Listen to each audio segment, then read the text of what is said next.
Hello everyone, and welcome to AIT's Graduate in Focus information session. It's so lovely to see you.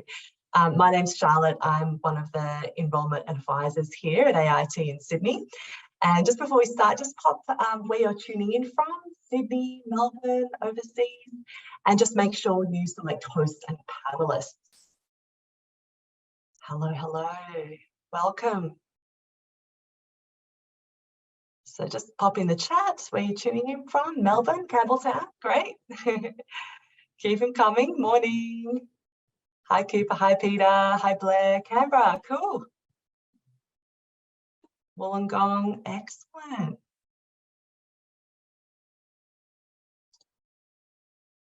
Great, guys. Thanks so much. So before we make a start, I'd like to just do an acknowledgement of country. So in the spirit of reconciliation, AIT acknowledges the traditional custodians of country throughout Australia and their connections to land, sea and community. We pay our respect to their elders, past and present, and extend that respect to all Aboriginal and Torres Strait Islander people today. I'm at our Sydney campus in Ultimo, where the Gadigal people of the Eora Nation are the traditional custodians. So in a minute, I'm going to invite our dear 3D animation teacher, Adam Moda from Melbourne, to introduce our graduates. From 11 to 12:40, he will have a fireside chat with them about their experience studying at AIT, what they're doing now, and how they got there. If you have any questions, guys, just pop them in the live chat as you've been doing. Just please make sure you select hosts and panelists. And we've got a lovely Amanda who's going to be helping out in the live chat. So just give a quick wave, Amanda.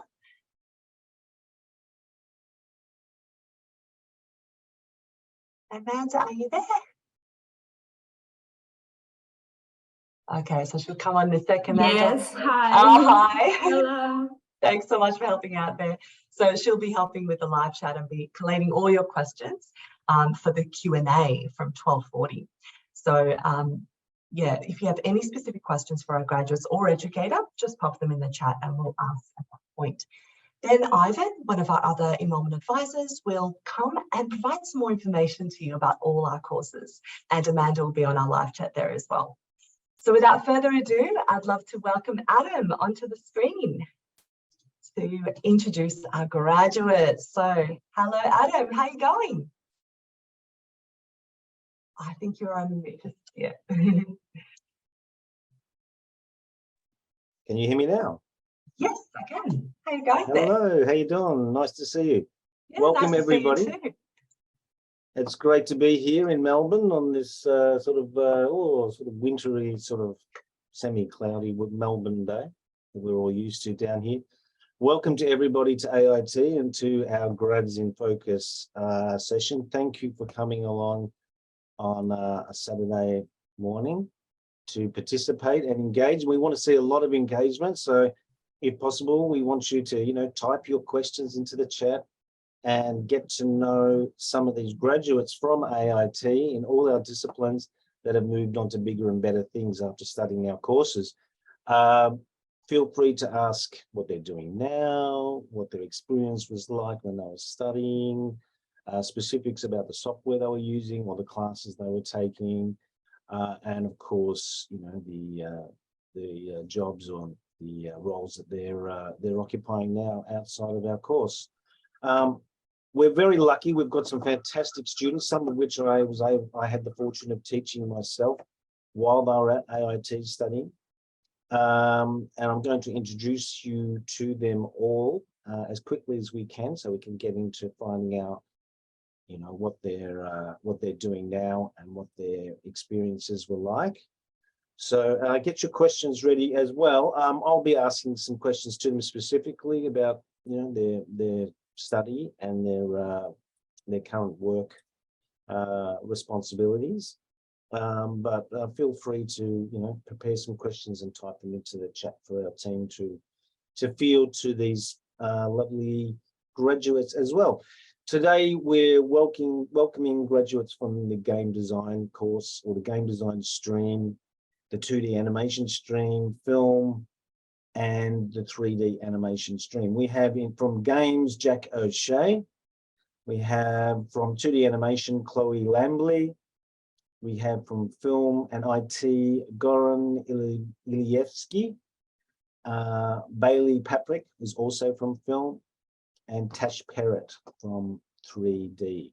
So they're all our lovely graduates that have given up their time to come and chat with myself and chat with you as well, and tell you about their experiences studying at AIT and where that's led them now in their careers. So I might just start off getting them to all introduce themselves. So we might just run through and just have a quick introduction from each of them, and they can introduce who they are now, what they're doing, what they studied at AIT, and maybe just give a brief description of who they are. So perhaps we might start off with Chloe. Do you want to just yeah, cool.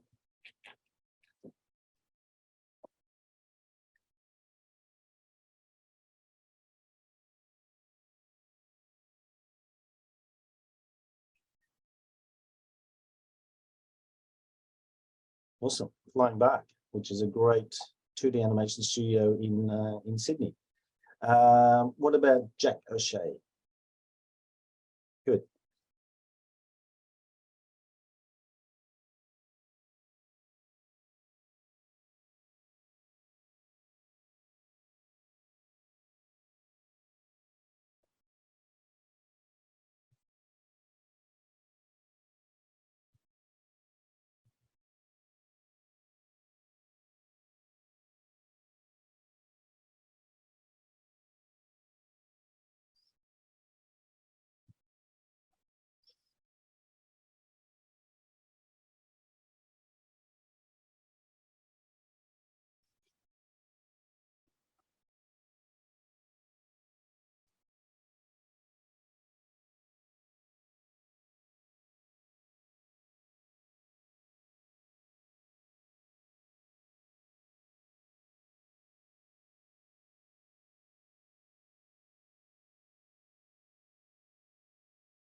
Great stuff, and that's fantastic. We might have to get you to run through those questions again, Chloe and Jack, because I don't know if you realise, Luke, that we can't, people can't hear the panelists. So we need, can you just have a quick sort out of that audio if possible? I'll just ask, just quickly, can you hear me? Can any of the people in chat hear myself talking? Yes. So they can hear me, but they can't hear the panelists, which is a bit of a shame. So can we sort that out potentially, to Luke? Can you have a quick look at that? He's having a look at that now. Yeah, that's cool. Awesome. Well, while we're waiting for those, for that tech, sorry, apologies for that audio. While we're waiting for that just to get sorted out, I'll just go over some of the changes at AIT that are in the works. And the big change at AIT is we are now transitioning from next year onwards into specialist degrees. So all of these graduates that you're seeing today studied a Bachelor of Interactive Media in some way, shape or form, and had streams or basically options about electives in terms of what they studied.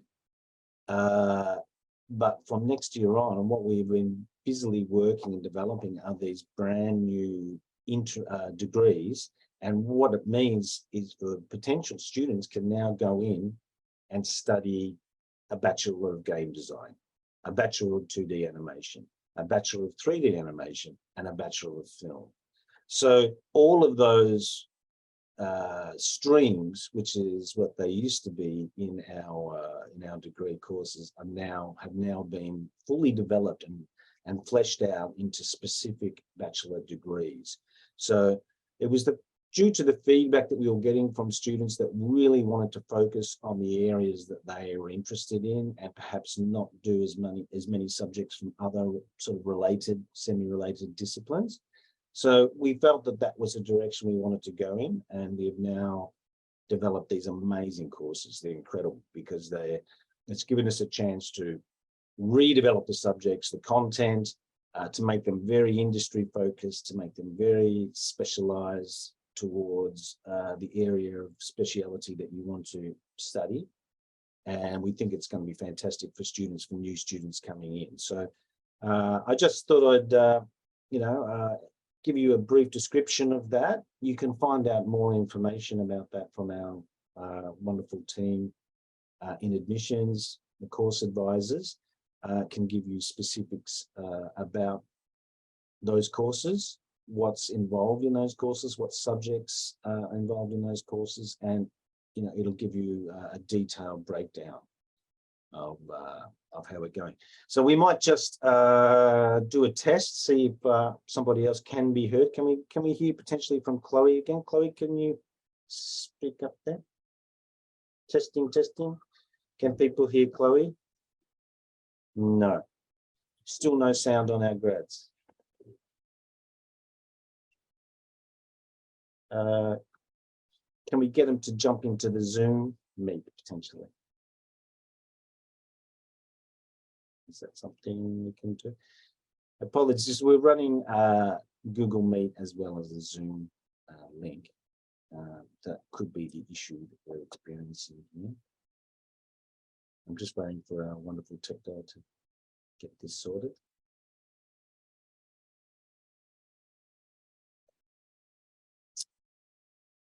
So has anybody got any general questions in the chat that you want to just type in? If you want, I can field any questions at this stage. We can just fill in the time with that if you like. All of the software that we use, is industry standard. So, there's so many diverse pieces of software now that are being used. People come in with different ranges of experience in different software, but what we try and do is tailor the software that we offer to what's being used in industry. So for example, for 2D animation, we are focusing on Toon Boom Harmony, which a lot of the 2D animation studios use. The big studios and the small studios as well, Toon Boom Harmony. So if you're into drawing, digital drawing backgrounds, animation, combined with the Adobe suite, which is always a good standard. Toon Boom is our industry standard. For 3D, Maya is still king, really, when it comes to industry. It's used everywhere. Often in bigger studios, they customize it. They develop it to work with their specific pipelines, but it still forms the basis of 3D work. That's modeling, texturing or surfacing, rigging, animation, rendering, even in the plugin in Maya called Arnold. And it forms a basis really which is still used in industry now. So it's still very much the industry standard. We do, there are other 3D software sort of particularly coming into the fray, which we're incorporating as well, Houdini, and obviously the game engines, Unreal in a big way, and Unity we still have some connection with, but Unreal for games has taken over really, particularly recently because of its foray into virtual production. So you guys might have seen shows like at ILM, like Mandalorian and similar streaming shows that had been done using volume, they call them volume sound stages or stagecraft in the case of ILM, and they use similar solutions to Unreal from Epic to create virtual production environments, which has become the real, or become a very big thing in filmmaking. So the Adobe suite obviously is huge as well. And we also incorporate ZBrush for 3D modeling, which is great for really high-end detailed sculpting, which is a great subject as well.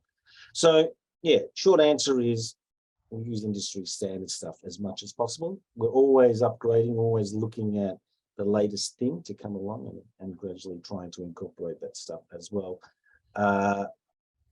Houdini is something that we are in the process of incorporating.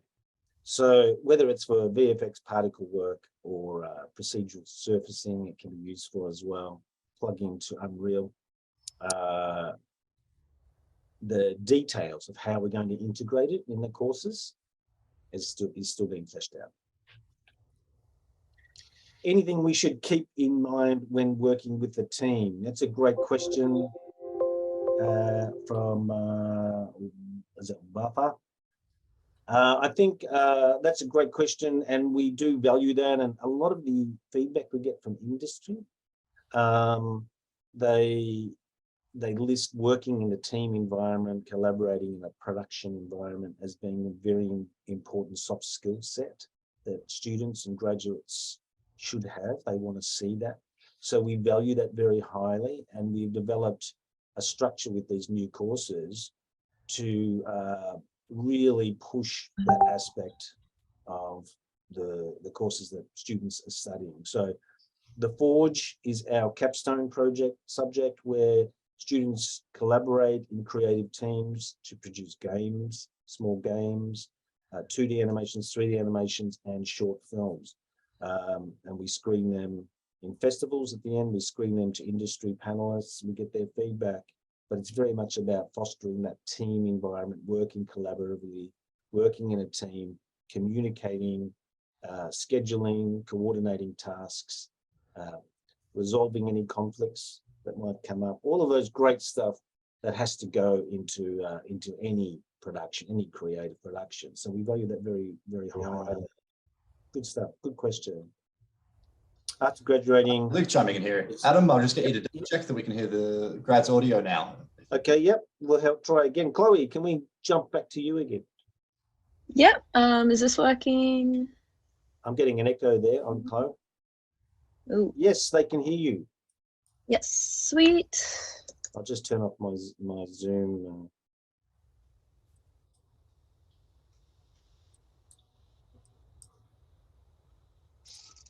Okay. Cool. So Zoe, can you give us another breakdown of what you're doing now, where you are? Yep. So I'm Chloe Lambley. I am 21, and I'm currently working as an in-between animator at Flying Bark Productions. So they're the artists behind Glitch Techs on Netflix, Rise of the Teenage Mutant Ninja Turtles, and the upcoming Moon Girl Devil Dinosaur show. That's the one I'm on. And they also have 3D options. They do some episodes of Marvel's What If. So yeah, that's what I'm doing. Fantastic, and great studio to work at. So sorry Definitely. for the apologies for that audio glitch, but seems to be okay now. So yep, Flying Bark is a great studio to work at, and we'll find out more about what these guys are doing in a little while. Jack, how about yourself? Yeah, hey mate. Hello everybody, my name is Jack O'Shea. I'm 28 years old and I graduated from AIT back in 2016. I'm studying a bachelor's degree of interactive entertainment with a major in game design. So I've gone straight from AIT into where I work now, which is a company called Red Cartel. We're Sydney based, and we work for a parent company called X Reality Group as of about 14 months ago, where we were acquired. In that company, we primarily work in VR, mainly in the spaces at the moment of both military and law enforcement, which is really exciting. As well as that, we support games that go into another sub-company of the parent company called Freak Arcades. So we make all of their internal games and stuff that people get to play, which is really exciting. And as well as that, as Red Cartel, for the past 22 years, we service internal client work as well. So massive broad spectrum of things that can come in, ranging from VR applications to mobile applications and everything in between, I guess, from proof of concepts all the way up to enterprise sort of software. So yeah, very exciting. Fantastic, and it's great to see such a diverse application there of skills that are being taught in that field. So we'll find out some more about that as we move on down the track. Tash, who I think was involved in 3D film and 2D potentially, but yeah, what are you doing now? Hi, yeah, so my name's Natasha Parrott. I'm currently working as a roto paint artist at ILM in Sydney. And yeah, I've been able to work on the Batman that came out earlier this year, and also the Rings of Power TV show. I studied a Bachelor of Interactive Media focusing on film. And I did do a subject of 3D, and my Forge was a 2D animation, which I helped with the VFX for. Awesome. Fantastic. And I love some of those shows. The Batman was great. Is that the Batman movie you're talking about, the latest Batman movie? Yes, the one with Robert Pattinson. Yeah. Oh, that was awesome. Just shot beautifully and just looked really good. Awesome. Okay, we'll find out more about what you're doing there, definitely at ILM, which is obviously a huge, massive company studio in Sydney. Goran, what are you doing now yourself? Hi, Adam. Hi, everyone. Thanks for getting my name right, Adam. Not many people do. That's refreshing. So my name's Goran, and it's going to be hard to follow Batman, but I studied at AIT until 2020. So I was doing the Bachelor of IT, specifically specializing in mobile app development. And since then, I have moved from Melbourne to Adelaide, where I worked as a web developer for around 2 years. I jumped straight from uni into the workforce. And just recently, actually, I moved up to Sydney, and it's been a week in my new position. So I'm still transitioning into a senior development and CRM lead, which is going to be interesting. I am working at the moment for Syncs, which is a HubSpot Diamond partner. So HubSpot is just a beast of a software that is taking the world by storm. It's not as interesting, as I said, as animation and all that, but someone needs to make websites and take care of marketing, sales, and all of those things. So that's what we do. Fantastic. That's awesome. No, we definitely need the back end guys for any production. They're very important. So it can be applied in the creative industries as well, but we'll find out more about what you're doing there, because we do have IT courses as well, specialist IT bachelor courses starting next year as well, which have been in development as well. So that's awesome.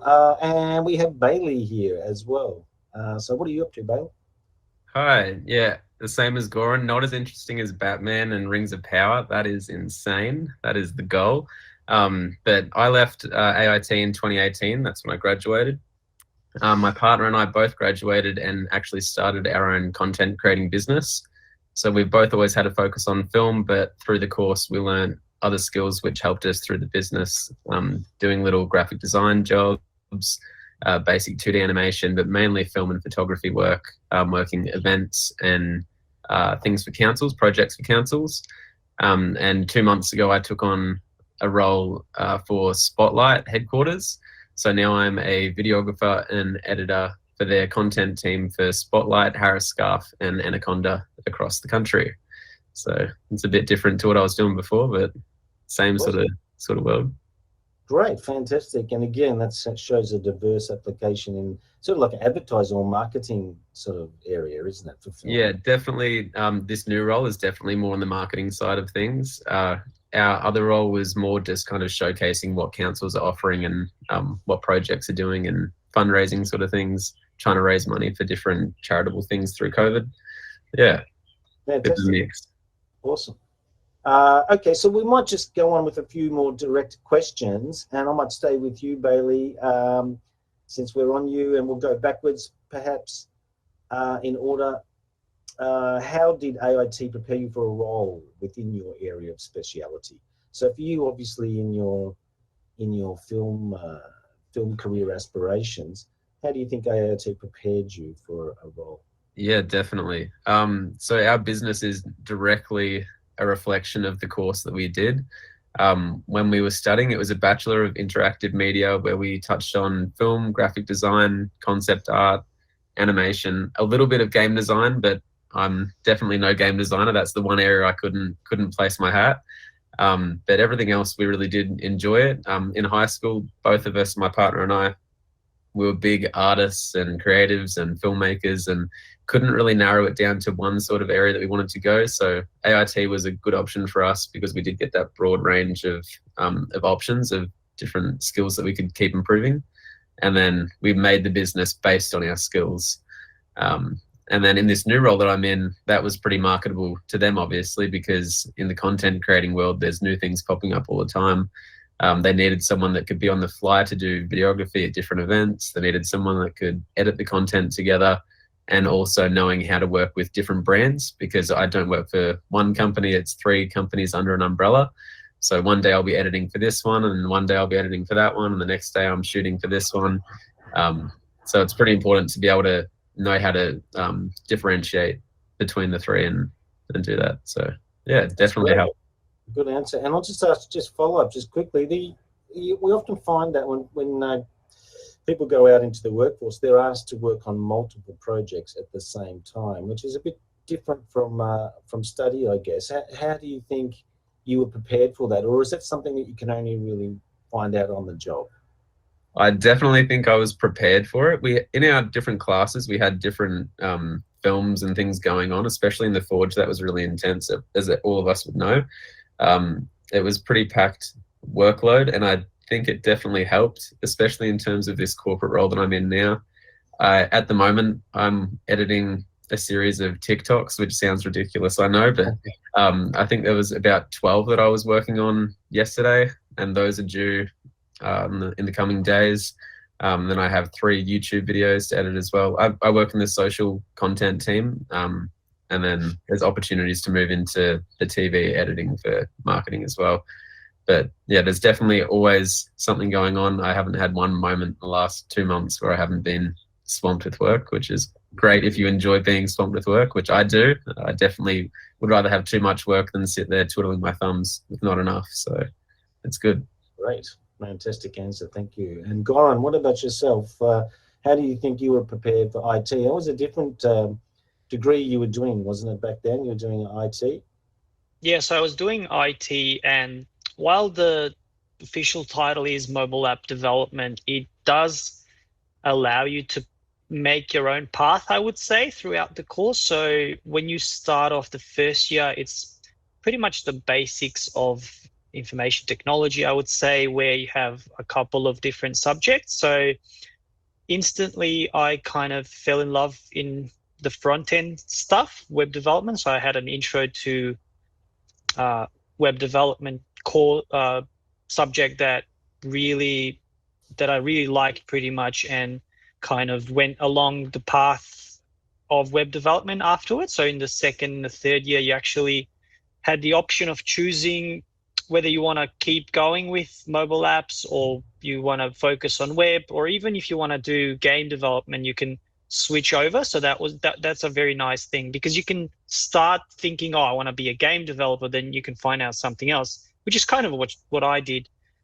But at the same time, it didn't stop me also, picking some subjects and do actual work on game development as well, which kind of prepared me for whatever I want after I finished. But yeah, the opportunity came up. I was planning to move to Adelaide, where there wasn't that much work, but still my skills attained at AIT were pretty relevant for jobs. So I actually had 2-3 lined up, and I was able to choose what I want to do. But it's good to, as much as cool game development is, I actually turned down a game development job for a web development job, because I just knew that I'm better at it.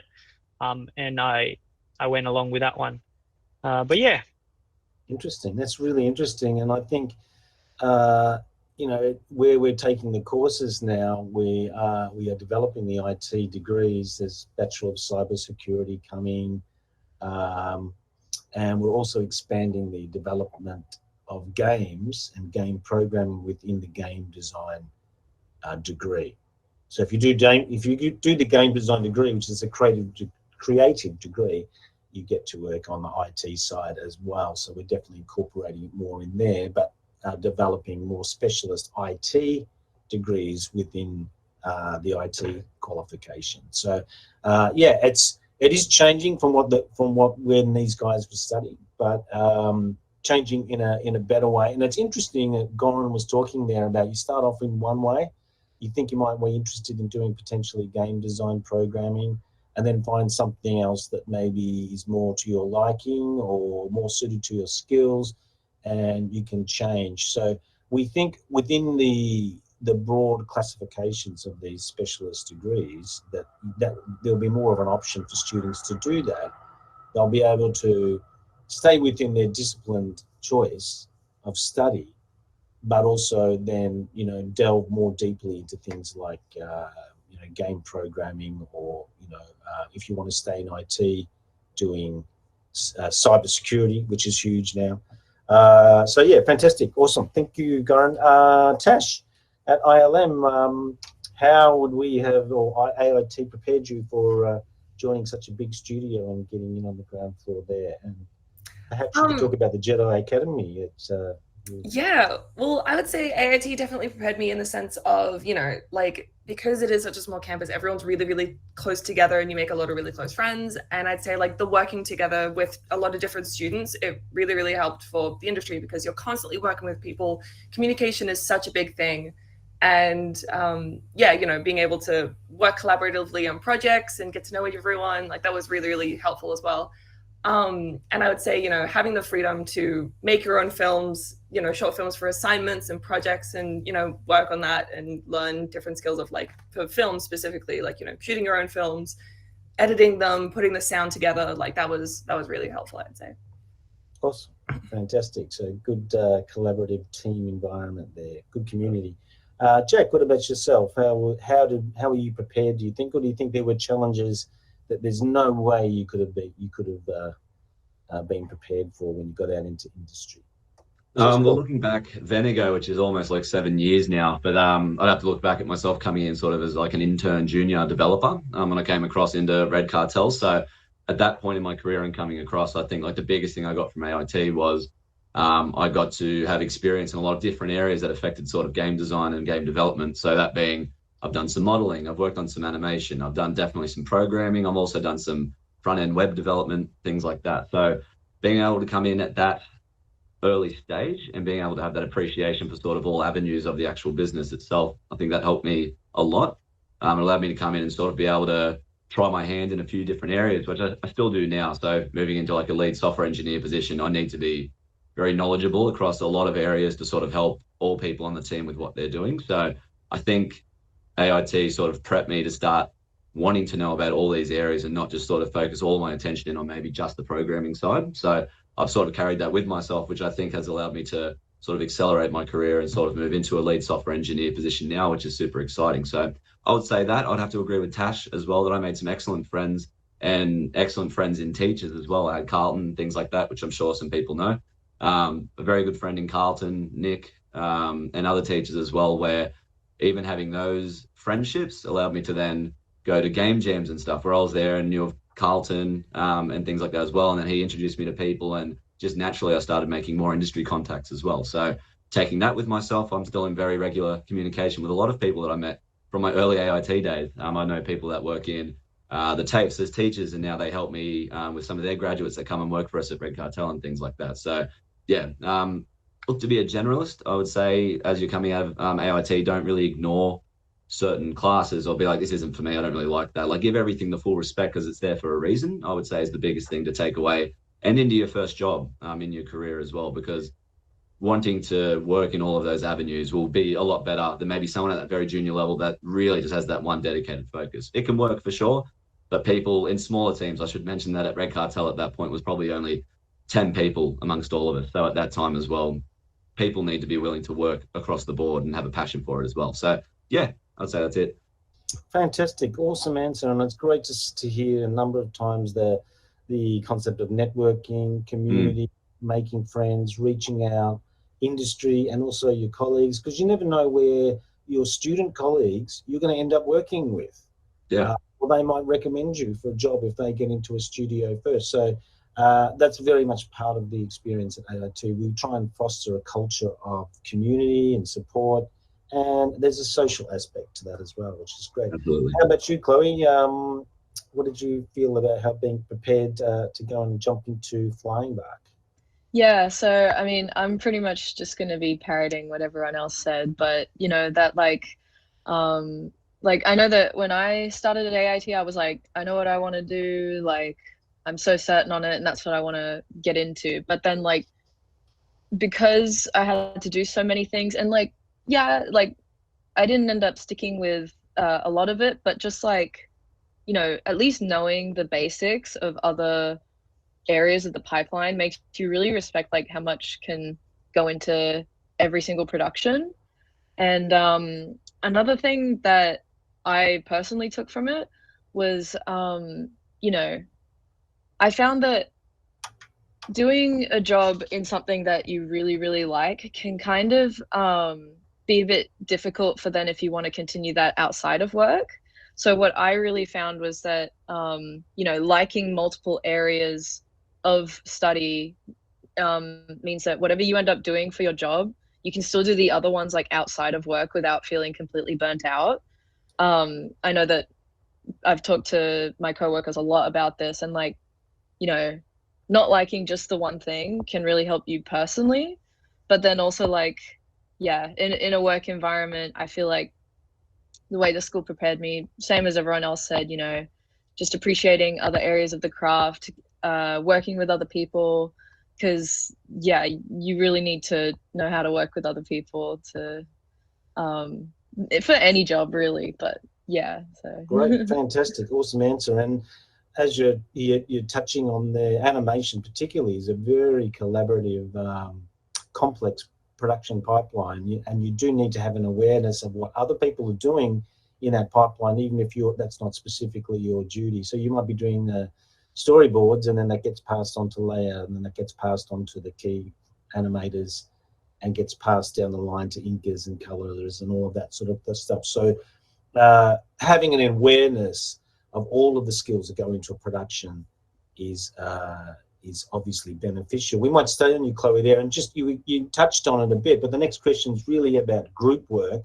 So we might ask you project-based work or group work at AIT, practical learning in groups, portfolio development in the Launchpad, and of course the Forge.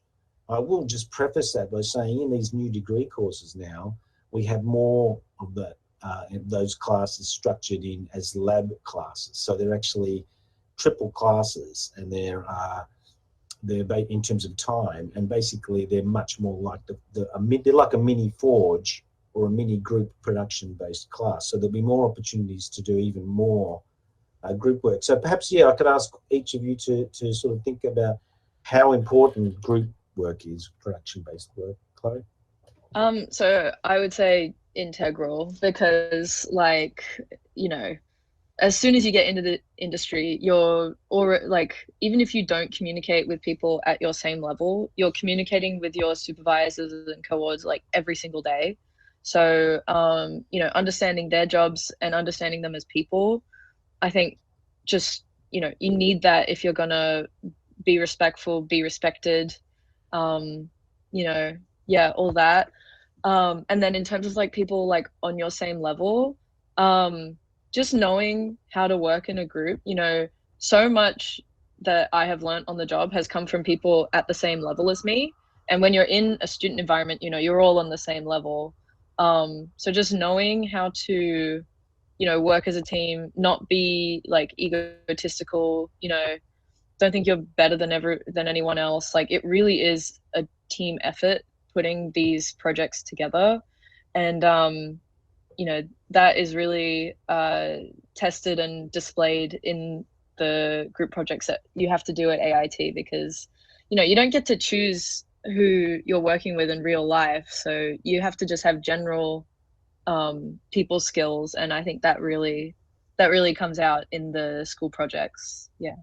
Great, awesome answer. And Jack, what about yourself? Is your work largely group-based, or is there? Definitely. So I guess right now we have a team of about 10 developers and 3 to 4 artists with some freelancers on top of that as well. So we definitely work in big team environments across major jobs, which all sort of run in parallel to one another as well. So I guess a really integral, foundational thing that comes from doing your group projects and everything at AIT would be a respect for timelines is a massive one. So what we do at Red Cartel, we'll be given something which would be an internal job that's got a launch date of, say, February next year or something like that. That's a hard deadline that you absolutely need to work to, in the same way that at AIT, in all cases, got your end of semester when this thing's due, whether it's the Forge. I think I was just before the Forge, so it was just a major project that we had to do over the course of a semester. But having that respect for a deadline is very important, and having a respect for that comes also from respecting hierarchies and things as well. You'll be coming in as like a junior, but being able to give respect to someone that's been working there and is at a mid and a senior level. You can come away thinking I've just completed the forge, I know what I'm doing and everything, but giving that full respect to all levels of the hierarchy is fundamental. If you need to absolutely have that, and respect for all members of your team across all disciplines as well is a major thing. Even though you've done your classes in animation and all of that, if you have people even there with a year's worth of experience within the industry, you're starting to get the real industry standards and approaches and stuff as well. So just going in with an open mind and full respect to all of your projects in AIT as well. So everyone is learning, but you don't know what everyone's done before and everything. There's so much to learn if you just give full respect, and you're there to learn more so than there to try and just believe in like what you know. You just want to be a sponge at all times pretty much, and take that from AIT as well, but also straight out into your career as well, and that will help a lot. But yeah.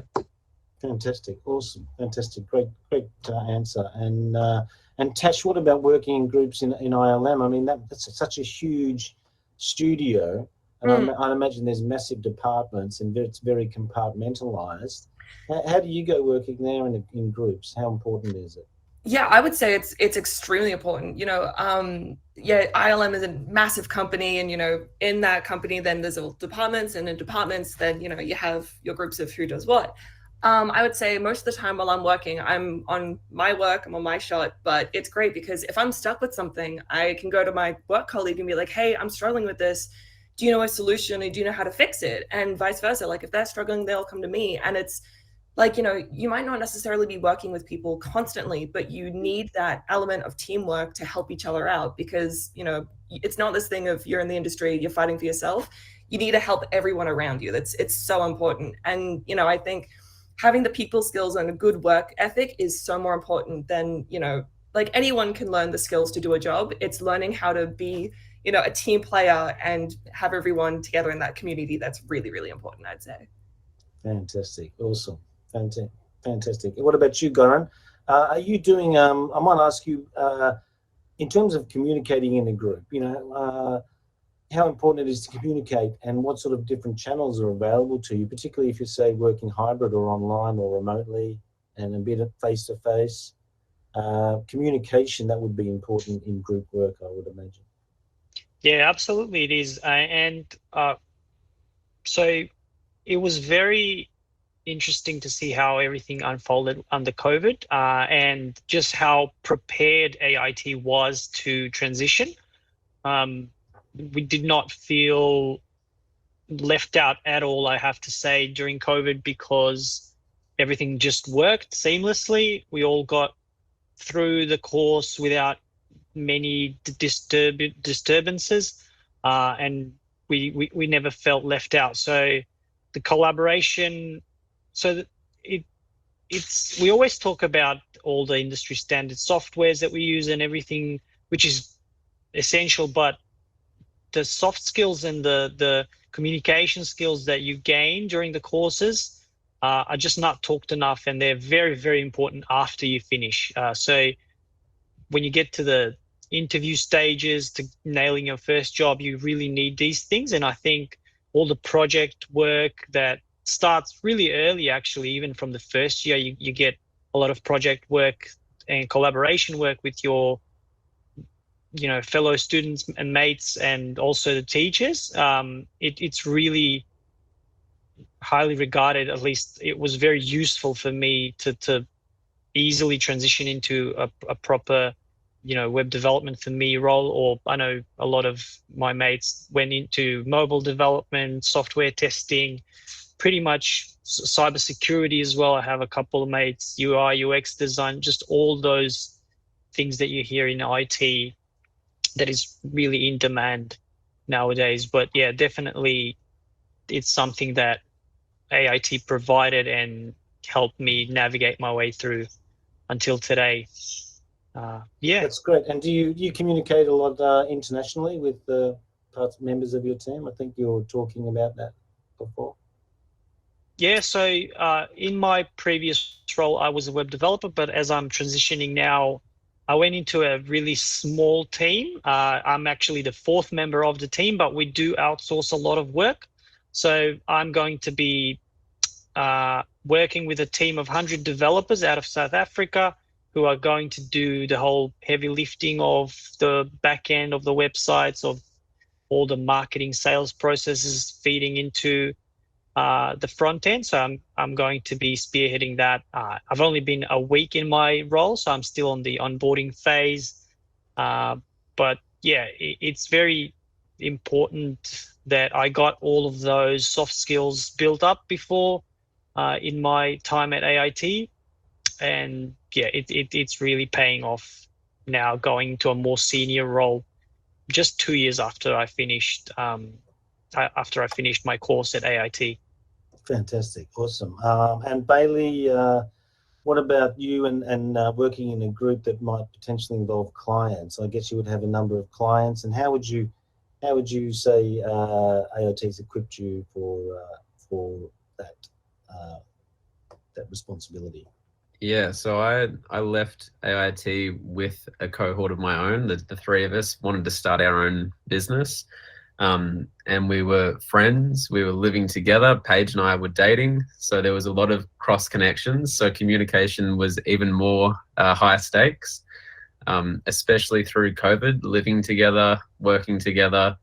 It was pretty intense, and we had to be really transparent about when we felt like we were carrying too much workload and when we needed help passing projects around. And working 2 months in this new position as well, in a corporate role, it's the exact same. When the workloads are too hard, we need to know when to say to other teammates, hey, I've got too many edits on, or I need to go do this shoot. Can you take on these edits for me, or vice versa? Can we switch around?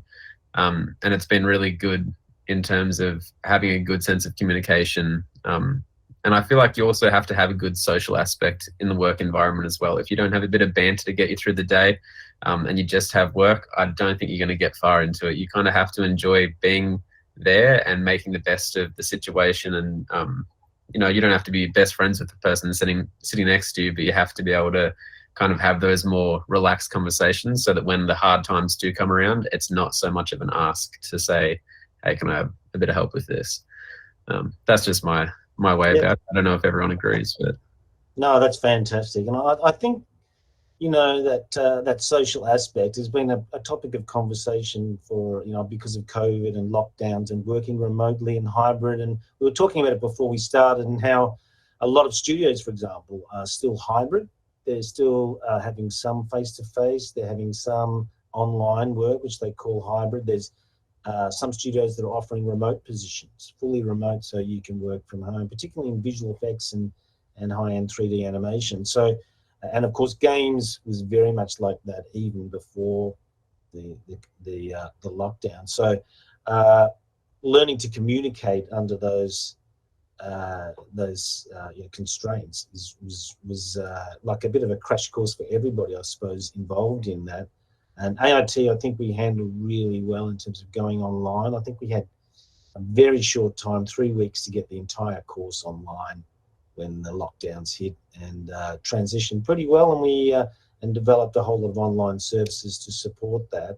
And as we come out of that now, we're starting to try and encourage students to get back to the campus, to get more and more back face-to-face, to learn in a classroom, and to do what you're talking about there in terms of having that banter, having that social interaction, forming more close relationships, because there's nothing really that can beat that face-to-face interaction, as well as you can do online or hybrid work. I think there's always that element that you know, you need that face. And I think most people are realizing that, whether it comes back, as we were talking earlier about, to the way it used to be fully, maybe not, maybe there'll always be a little bit of hybrid work, but we'll just have to wait and see you know, what evolves over time. I'm not sure how we're going for time, but the last question, which is general for all of you, I'll just get a quick, maybe just a quick statement from each of you about just what do you think was the most important, valuable thing that potential students can consider when choosing where to study, a place to study. So we might start with you, going backwards again there, Bailey. I would say that when I think about my time at AIT and why I value it so much, it is the lasting relationships that I got out of it, not just with the fellow students, but also with the lecturers that I still talk to now. I still go to some of the lecturers' gigs that they play at, and I talk to about 3 of my lecturers at least every few weeks. And I graduated, I don't even know how many years ago, 2018, 4 years ago. And I'm still talking to 3 of them pretty frequently, just on a casual sort of basis, and every now and then we'll work together. But those sort of connections were only possible, I think, because AIT has such small classes where you can have great one-on-ones with teachers. You can build those relationships. And again, I'm bringing it back. The banter does help. Having the banter with those lecturers and with the people that will eventually go into positions in different companies. The networking side of that is, I feel like, unmatchable by bigger scale universities where you're sitting in a hall of hundreds of people. I don't know how anyone even makes friends. I guess they're all at the beer garden outside, but it wasn't quite like that at AIT. We kind of just every class we would have conversations, and we would stop mid-conversation and ask questions and dive into that, and everyone could really get all the information that they needed out of it and hear what other people's minds and their questions as well. Yeah, I think that's a great point to AIT. They're small classes. Great. Yep. Cool. Yeah, very small, intimate, and a lot of access to the lecturers and the mentors. So that we always get that as a response to that question that we asked typically. What about you, Goran? What do you think is the most important thing for a student when they're considering where to study? Yeah, so just to build on top of Bailey's answer, I think, look, wherever you go, if you put in the effort, you will be successful. But I think coming from, so I've done a bachelor before back home in my home country, where I studied at a university with a huge class of 100+ students, where you raise your hand and no one allows you to talk. Going into small classes is a game changer. And that's something that AIT definitely provides. It's very personalized. You get your voice heard. You can get to make your own path as you study, which is very important, I think. And that's something that really kind of gave me the chance to build on top of my skills that I had before, and then just put everything together and find my own path after I finished the course. And just, as you said, banter and meeting new friends and just very unique characters that AIT always attracts. They also gave me the opportunity to work for them. So that's something that I had the chance as well. So AIT was running a program of student ambassadors that I was a part of. I don't know if it's still going, but it was a way for me to also earn some extra money on the side while I'm studying. So that was pretty awesome. I remember a Christmas party with Adam that I'm not going to talk about now because it's not safe for video. But yeah, it's just amazing memories and things that I'll cherish and remember forever. Yeah, I can't recall that. I've got no comment on that. I don't know what he's talking about. I wasn't there. No, I wasn't there. Yourself, what would you consider to be the most important aspect of choosing a place to study for potential students? I would say for me, like, I'm very much a visual learner. I work best when, things are practical. I'm not just sitting in a room listening to a teacher lecture about, something for 2 hours. I can't learn like that. So a thing I liked about AIT was that, they give you a camera, they give you the software, and they're like, great, like, here's what you need to know of, like, the basics, and like, they do have theory elements, but then they teach you the theory and then let you go apply it to actually, making your own things, and you're creating things. And, there's been so many subjects that I've had at AIT where you're creating something new every lesson. Like we had a costume design class, which I did with Chloe, which was really fun. And, you know, we got to make like a full costume. We did, you know, there would be like After Effects courses where you could like make your own like little animations and everything. And, you know, obviously with the film and animation subjects, you're making, you know, stuff from those as well, which I loved. Also, AIT had something called the Dot Motion Awards. I don't know if they're still running, but we had them, and it was at the Event Cinemas in George Street. You know, rented out the cinema, and they showed everyone's work, and they had an award ceremony. It was great fun, and like as Bailey and Goran had said, like some of my favorite memories of AIT was back when everything was still on campus. Like, you know, someone would bring their Switch, plug it into the TV, we'd be playing Mario Kart between class. Like it was just so much fun, and everyone really, you know, got to know each other, and yeah, it was really great. That's what I'd say about choosing AIT, is that, you know, it's Awesome. The community is great and the practical learning. Great, awesome, thank you. Jack, what about yourself? What would you consider to be important advice to give potential students? Yeah, I guess just to reiterate what everybody's already said, but looking for a place that does have a fantastic sense of community and inclusion for sure, which AIT absolutely provides. Like you look forward to going there, and you do look forward to maybe having a few hours gap between your next class to actually hang out with everybody and do what Tash was saying as well, where just playing games and stuff like that. While being with like-minded people is a game changer. Like normally you do have your larger universities and everyone's at the beer garden and things like that, but it's much more inclusive. You've got people that are very close-minded with yourself, so much easier to make friends, and also just have really involved conversation about stuff that's extremely relevant, which is terrific.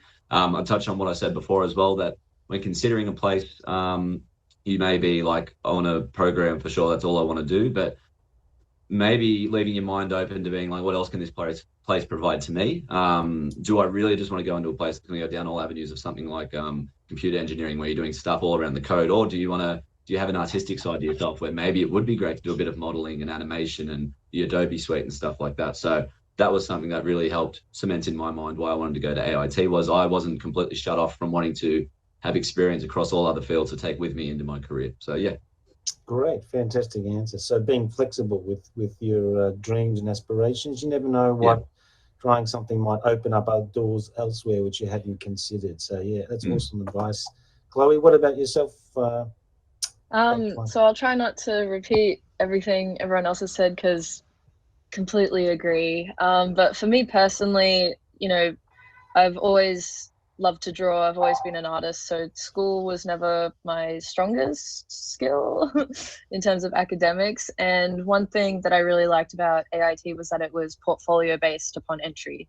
You know, like you look at any of the other big unis, they're ATAR based, and particularly with the technology courses, it's not, the ATAR required is not based on your skill level, it's based on like how popular it is. So when I was looking, at least, all the animation courses were like in the early to mid 90s for ATARs, and like no matter how hard I tried, I was not gonna do that. So I just loved how it was a portfolio based entry, because that's like actual application of skills, actual display of like, you know, I at least know the basics to get in. So I loved that aspect. But then, you know, once you were finally there, I completely agree with what everyone else said. You know, the smaller classes and everything, like 90% of the people I work with went to one of the bigger technology unis, and like I just personally prefer the smaller classes, the more focused help from the teachers. You know, the teachers don't have 200 students in a cohort, and yeah, like everyone you attend with likes the same things as you and knows exactly what you're talking about when you bring something up. And I just much preferred that than you know, the general uni experience. You know, it felt way more personalized. Awesome, fantastic. I mean, it's great to hear that commonality in your responses there. We've just hit 12 o'clock. We're going to bring on Amanda shortly to field some questions from people in the chat that might have joined in. But what we'll do just in a little while, I'll just give you some specific, and we'll stay with you, Chloe. We'll go backwards again. Questions related to your field of expertise. So you don't have to go into a lot of detail. But, you know, just be specific about some of the responses. You can be short and sweet with some of these responses. We've already gone over what made you choose AIT for your studies. Transitioning from high school to university. Perhaps you could touch on that. Did AIT make that adaptation easy for you? Is it necessary to have any previous skills and knowledge? Now, for you, Chloe, 2D drawing, we get this question a lot from applicants, and you mentioned the folio-based application. How important it is to have is it for students to, when they're applying, to have a good folio, to have some drawing skills, particularly if they want to go into 2D animation? I may as well just outline all of these questions for you, and you can go through them at your own pace. Sure. Do you think 2D animation is a growing industry? I know the answer is yes to that. But basically, 3D is obviously everywhere, but 2D is definitely becoming, more and more popular again, particularly with digital tools, and even sort of combining 2D and 3D a little bit. Is this the best course to do if you want to be a graphic designer as opposed to an animator in 2D? Okay.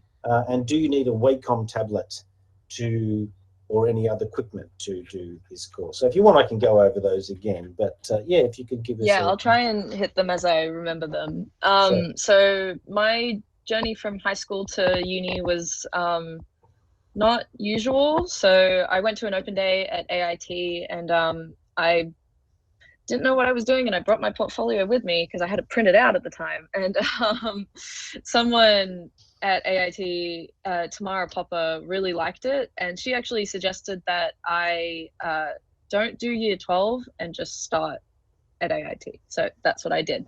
I started at AIT at the end of year 11. I did not do year 12 at all. And yeah, I think that transition, personally, I had wanted to skip to uni like my whole life. I was not, like I said, high school is not my thing. I wanted to just get straight into animation. And so I feel like I joined pretty smoothly, I would say. And in terms of like prior knowledge, it would help if you want to go the early route, like I did. But or if you don't want to, if you'd rather focus on that than getting the ATAR points. I think any basic fundamental knowledge of 2D would be necessary beforehand, but honestly, they teach you quite a bit, like as you start. Like they really start from like the basics, principles of animation. So I think knowing how to draw would be good, but I don't know if I'd say necessary, because if you're going into this, you probably like to draw, but if you don't feel confident in your skills, they will definitely help you with that very early on in the course. Sorry, what was the question after? Graphic design. Do you think, like someone that perhaps graphic design? I've seen a few students come through the 2D course who think they want to do 2D animation, and then they realize, oh my God, that's 24 frames a second, or 12 drawings a second, even at the best. And I don't actually want to do that many drawings. I just wanted to be honest. I want to draw greeting cards or illustrate children's books. Is that something that people should be aware of, potentially animation versus, say, graphics? I think definitely, like animation, it requires so much patience, like you would not believe. The amount of hours I can spend just on the in-betweens in one shot at work is insane. So it's definitely an option. And considering how many graphic design, I'm not sure with how the courses are changing in the next year, if this will still be true, but at least when I was there, there were so many graphic design classes that I took alongside my 2D ones. I could totally see someone switching over.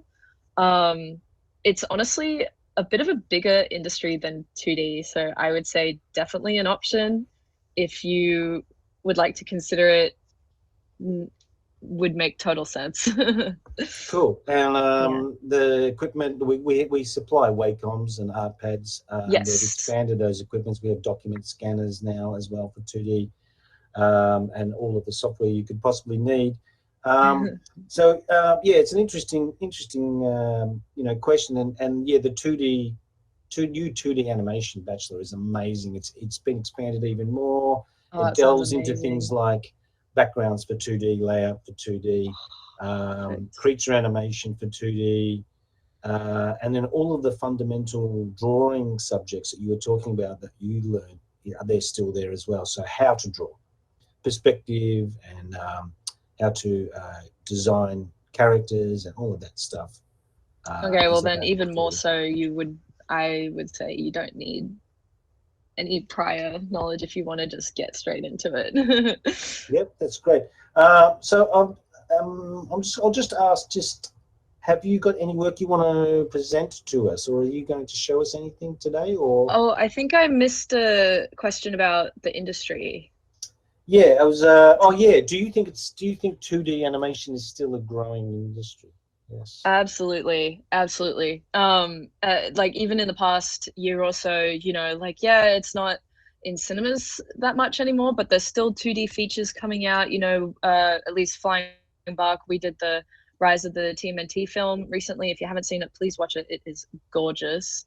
We're doing the Avatar: The Last Airbender film in the next coming years. Klaus released a couple years ago from Spa Studios. Netflix has a very large library of 2D shows, not so much features, but shows. It is so growing. Cartoon Saloon in Ireland, they've got some phenomenal films out there right now. It's just growing more and more. And with COVID, that really expanded the horizons on like which companies people can work at. It is really, really a growing industry. And especially with streaming, like everyone jokes about how many projects Disney has always in the works, but like those are all jobs, those are all projects you can get jobs on. Like it is just growing so much. 3D is definitely still bigger, but 2D is absolutely a viable career to take place in. Yeah, awesome. And there's a lot of 3D shows that are, striving more to look 2D, hand drawn. Arcane comes to Yes. mind. Into So the Netflix is, Spider-Verse, and Mitchell's Spider-Verse. Machines, and all of those, giving that graphic 2D style to the 3D. Yes, so Mitchell's Spider-Verse, recently Netflix's Intergalactic. Flying Bark does 2D effects over all their 3D work on What If. Yeah, it's you can easily like carry your 2D skills to a 3D production nowadays. It's phenomenal, yeah. Fantastic, awesome. That's great. Yeah. Well, they're great. You've answered all of those questions. That's fantastic. Cool. Did you want to show? Did you have anything you wanted to potentially present to? Yeah, I could show. It's quite old at this point, but I did do a student film in 2020 that I could show. Yeah, sure. That'd be great. I'll just send the link. I think Luke. I think we might post it or make you host. I'm not sure what he's going to do there. Yeah, I'm not sure. He's saying just talk. Okay. So no slides at this time. Okay. So we might just keep going with the talk at the moment, and potentially. Oh yeah, sure. Maybe at the end, if you actually, if you post it into the chat, maybe people can have a look at it in their own time. Yeah. That would save time, honestly, just talking about it and sending the link for people to watch in their own time. So have a look at something cool as well. Yeah, I can send my nope, I can't send my portfolio. But that's fine. I also have a reel if people would be interested in that. So I could talk about this. I could talk about what I'm doing at Flying Bark if anyone would prefer that, because like the uni work kind of just speaks for itself. It was a project that I did in I think 13 weeks in my advanced 2D animation course. Developed from the beginning of those 12 weeks, fully animated to the end. Kind of speaks for itself, but I could get into industry work if people would prefer that. Yeah, maybe that would be better. We've got your post here for your student work. So maybe I think probably people would be really interested I'm just looking at the animation here. So, yeah, everybody in the chat, if you could just jump onto those links, you can see the level of animation that is on Chloe's reel. As They're a quite 2D outdated animator. at this point. And that one, look, I can remember that one looks familiar from social service. So have a look at that, and potentially, it might be, people will be interested to hear what you're doing at Flying Bug. Yeah, sure. So my specific role is as an in-betweener on Marvel and Disney's Moon Girl and Devil Dinosaur.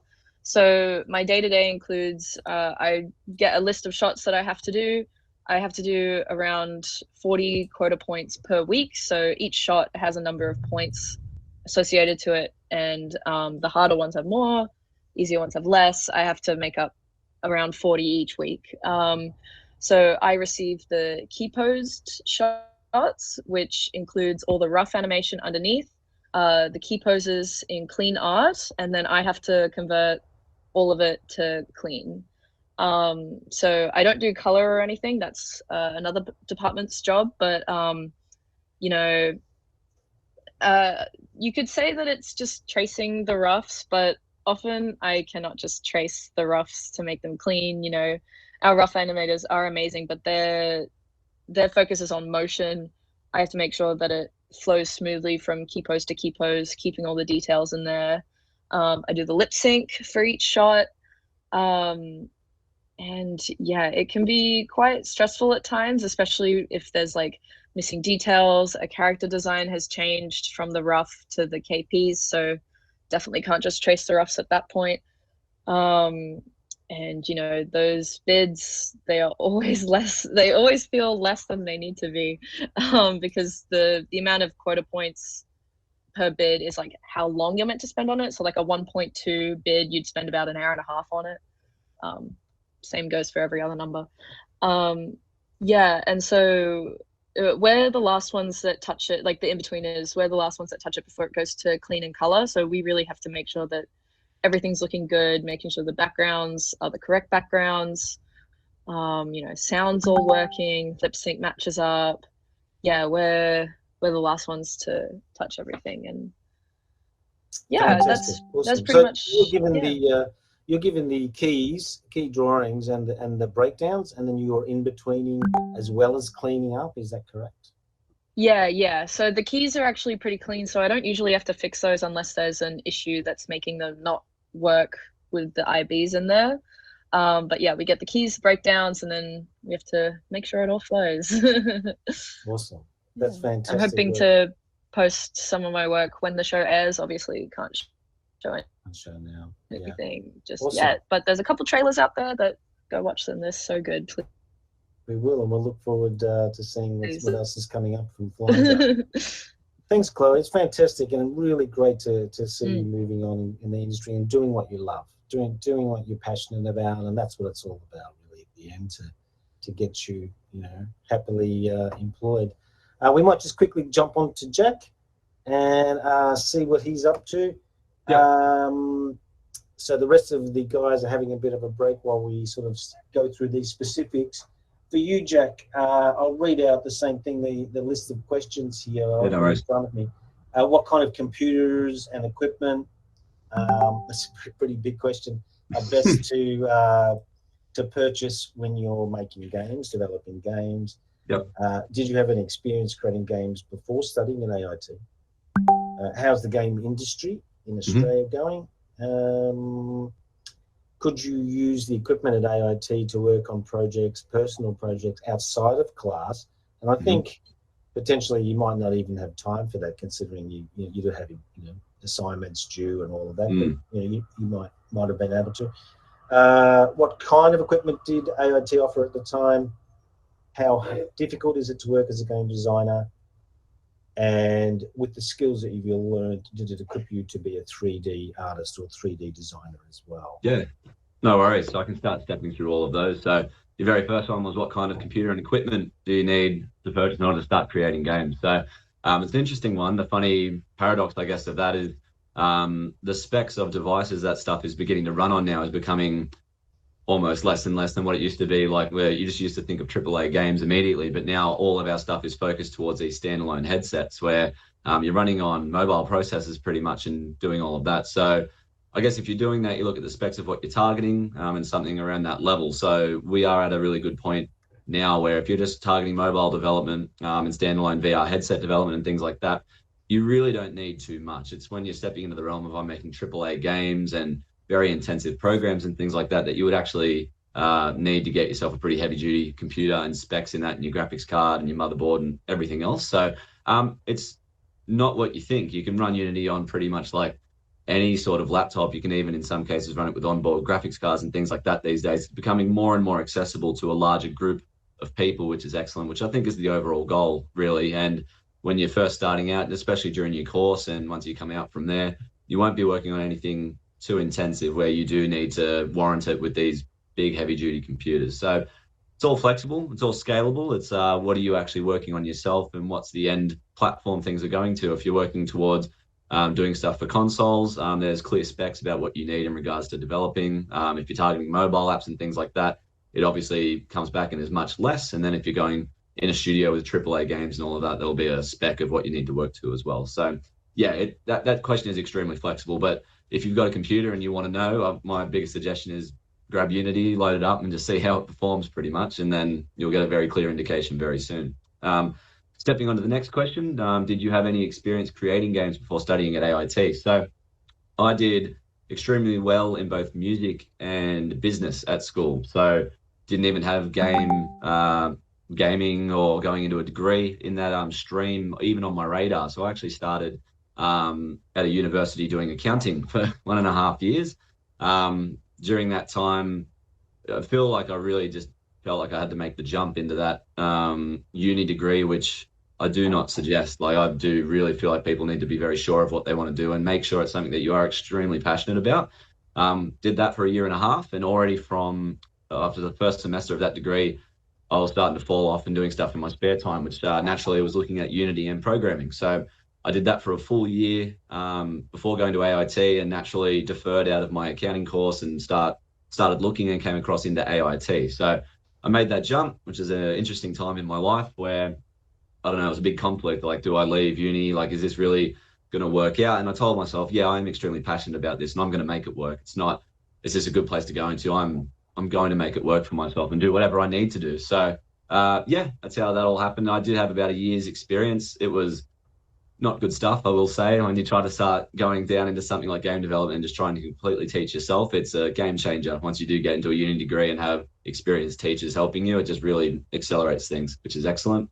How's the industry in Australia? I'm fortunate enough in my position right now that I'm actively looking for people at this very minute and doing stuff and looking at the everybody out there and what's sort of out there. And the one thing I am finding is that we almost have a shortage of excellent recruits, which I think is because the industry is kind of booming here in Australia and worldwide. So I do think if anyone's great, they're probably already somewhere right now, which is what I'm finding. It is about making terrific contacts everywhere and just knowing about people and what they're doing so that you can try to capture people as they're graduating and they're excellent candidates, or if people are sort of looking for something new and all of that sort of stuff. So I think we as Australia are doing extremely well, is my general feeling. I'm very good friends with people from multiple studios within Sydney and Australia-wide as well.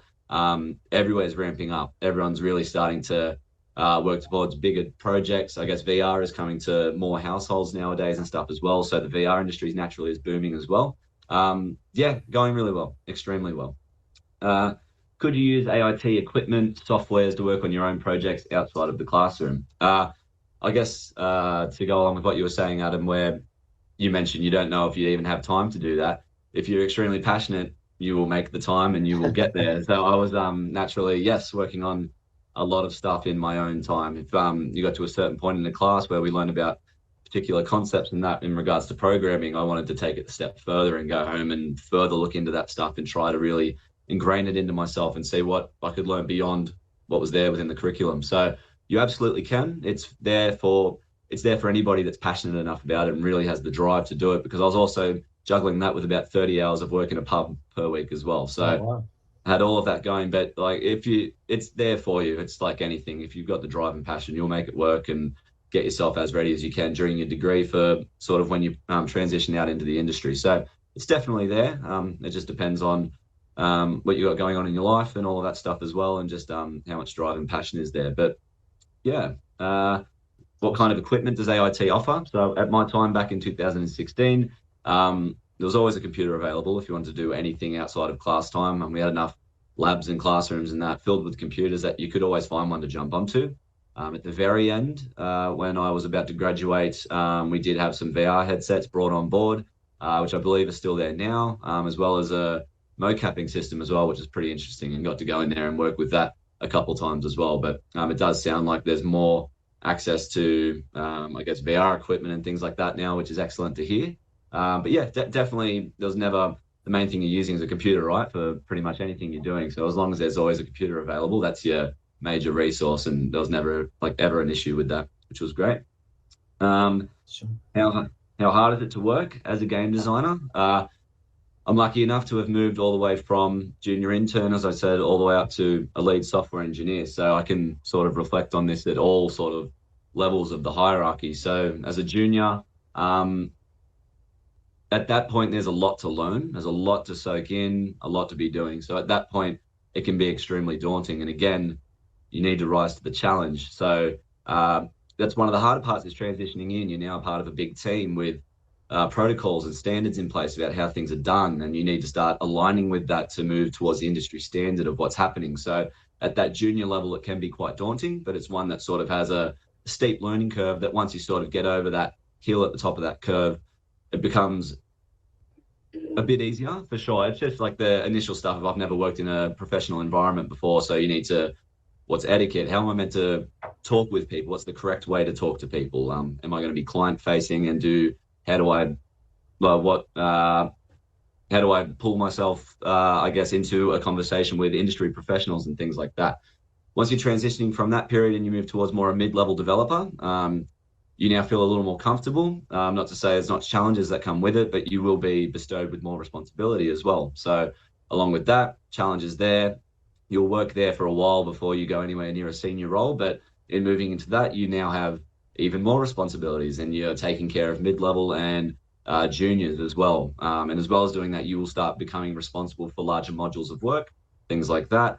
That in itself can be quite daunting as well. But all of these things are for the right people. So you can be a senior developer, and if your bag is to just work within development and you're just happy coding all day, there's a place there for that where you can become extremely comfortable. But if you want to take it to the next level and you're like, I want to start worrying more about overseeing stuff and overseeing other people and what they're doing and everything, you've got that next level to rise up to there where you start getting a bit of that management experience and things like that. All levels, there's just more complexities and responsibilities that come with them. And then I guess from there to move up into something like a lead software engineer, which is the position I'm at now, I sort of do that whilst also dual tackling like a producer role. So I am responsible for all of those jobs, that they all complete on time, that everybody's working on that what they should be. I make sure that all of management are aware of who's working on what and what our expected deadlines are, and are we going to miss it? Are we going to make it? I need to be in control of all of that. So enormous amounts of responsibility. But again, you got to welcome the challenge. I love a challenge. I like being uncomfortable. I like just being in a place where I'm still looking for what's that next step from here, sort of thing. So yeah, I guess that's what it's like. It is hard. It definitely is hard. You need to be willing to break each of these levels continually and just keep doing your absolute best. So it's never not hard. And if it's getting easy, you're probably getting too comfortable, in my opinion. You got to always be looking like, what's the next thing? But yeah, I guess that's it there. With game design, can you work as a 3D designer as well? So like I've touched on many times today, you take from AIT that you've done your animation and your modeling work and things like that I was able to start using that and be able to sort of have conversations with the art team about how certain things work and actually pick up quite a bit of that ability myself. So now I am more of a generalist, or I can at least have appreciation across all of the areas of our business, which is excellent. But you absolutely can. If you're working in a smaller team, you should expect to be working to some extent as a generalist. Even though I'm a programmer by trade, I'll spend a lot of time still in the IDE, in the Unity engine, doing stuff with animation and controllers and things like that as well. I'll also spend a lot of time in Photoshop and After Effects. I do a lot of stuff for creating trailers and overseeing the creation of trailers and artworks and things like that as well. So you can absolutely work as a 3D designer as well. It, again, our wider net would you like to cast in what you're doing pretty much with this. And the world's your oyster, realistically. Like, everyone's out there looking for terrific developers and candidates to come onto their team. So the more you can offer to a place, the better. And if you're willing to do that, then they're going to take it for sure. Absolutely. Awesome. Yeah, I guess that's all the questions that you put out to me, but I can talk about a specific job that we've worked on or my role in a bit more depth, or whatever you like, Adam. We better move on because we are running out of time. But do you have a link for your folio or website? I'll send you the chat now. I'll probably better off just to send off. I'll send over the website for Red Cartel itself, and you can see our entire portfolio of things that I would have worked on, majority of them, which is excellent. So I'll send that now. Thanks. That's awesome. No worries. Thank you so much. And what great answers. And what's coming through with all of these graduates that we're lucky to have here today is their passion. So you can see it in every word they're speaking, in their response to these questions, the passion they have for what they're doing. And it shines through. And I think that's, to me, the most important thing for students to take into a course. I always tell them there's 3 Ps: passion, persistence, and professionalism. So if you can keep those 3 qualities there throughout your study, I think you're bound for success. So Tash, over to you and the work that you're doing at ILM. Now, we've slated you down for 3D work, but you do a lot of other things, and you did a lot of other things as a student at AIT. You did 2D animation, and you worked in the film. I think you were enrolled in the film stream. 3D is an interesting thing because it does cross boundaries. You see 3D obviously being used in films. You see 3D used in games, and you see 3D animation standing, as almost like a field in its own self. So I guess for you, working at such an amazing company as ILM and working on projects like Rings of Power, where there would be so much 3D in those environments. I loved it, by the way. I thought it was just awesome, awesome sort of production, and can't wait for the next series to see how that character. Oh, there was that twist at the end, which we won't go into. But yeah, if you could give us some breakdowns. We have at AIT, you've got the questions there. The diverse skill set. 3D for films, games, design, and animation. What kind of different roles could you have tackled when graduated? What do you think is the most important, valuable thing to study when choosing somewhere to study? Did you have any 2D drawing experience? If someone interested in drawing and illustrating, is the 3D animation course a better option? I'll ask you that one specifically. How would you deal with a student who doesn't know whether they want to do 2D or 3D? Can you work as a designer? And in other areas in the visual effects market in Australia, how successful, how expanding it is. I see Double Negative is also starting up in Sydney. Yes, absolutely as well, yeah. ILM are there as well. So Method down in Melbourne. So not Method, Framestore. Starting in Melbourne. So what's your response, and how do you like working at ILM? Well, in terms of the first question of how the 3D integrates with everything else, in terms of game, obviously, as Jack was saying, very self-explanatory. You need 3D models for the games and as assets and everything. Film, for sure, you need a lot of 3D there. Unfortunately, I can't very much speak on a lot of 3D. I did 3D as a subject just before in my final year of AIT. It was great. I really enjoyed it, but that is the extent of my 3D knowledge. So yeah, in terms of, film and how all the other different areas of AIT kind of like feed into each other. So I studied I focused on film for my entire degree.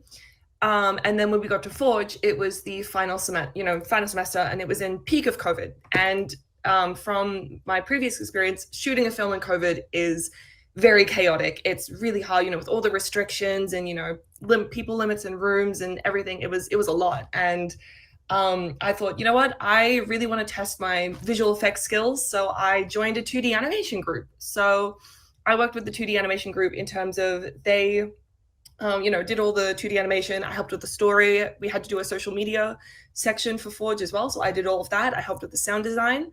And then for the end of the film, I was pretty much the final layer of gloss over it. So I, did all the lighting effects for it. I did the 3D backgrounds and, using a 3D camera and, moving the backgrounds in 3D space for those more dynamic shots.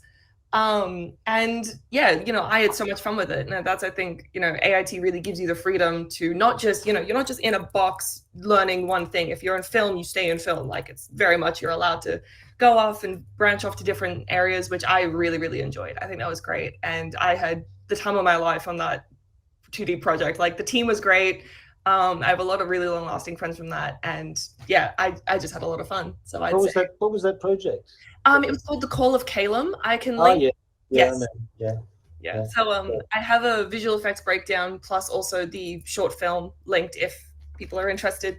So yeah, on to the next question of what different kinds of roles have you tackled when you graduated? So I was very fortunate in that I graduated AIT in October of 2020 and applied for the Jedi Academy for ILM in November and got in, and then started in February. So I had a very quick turnaround of getting into the industry, which I'm very, very thankful for.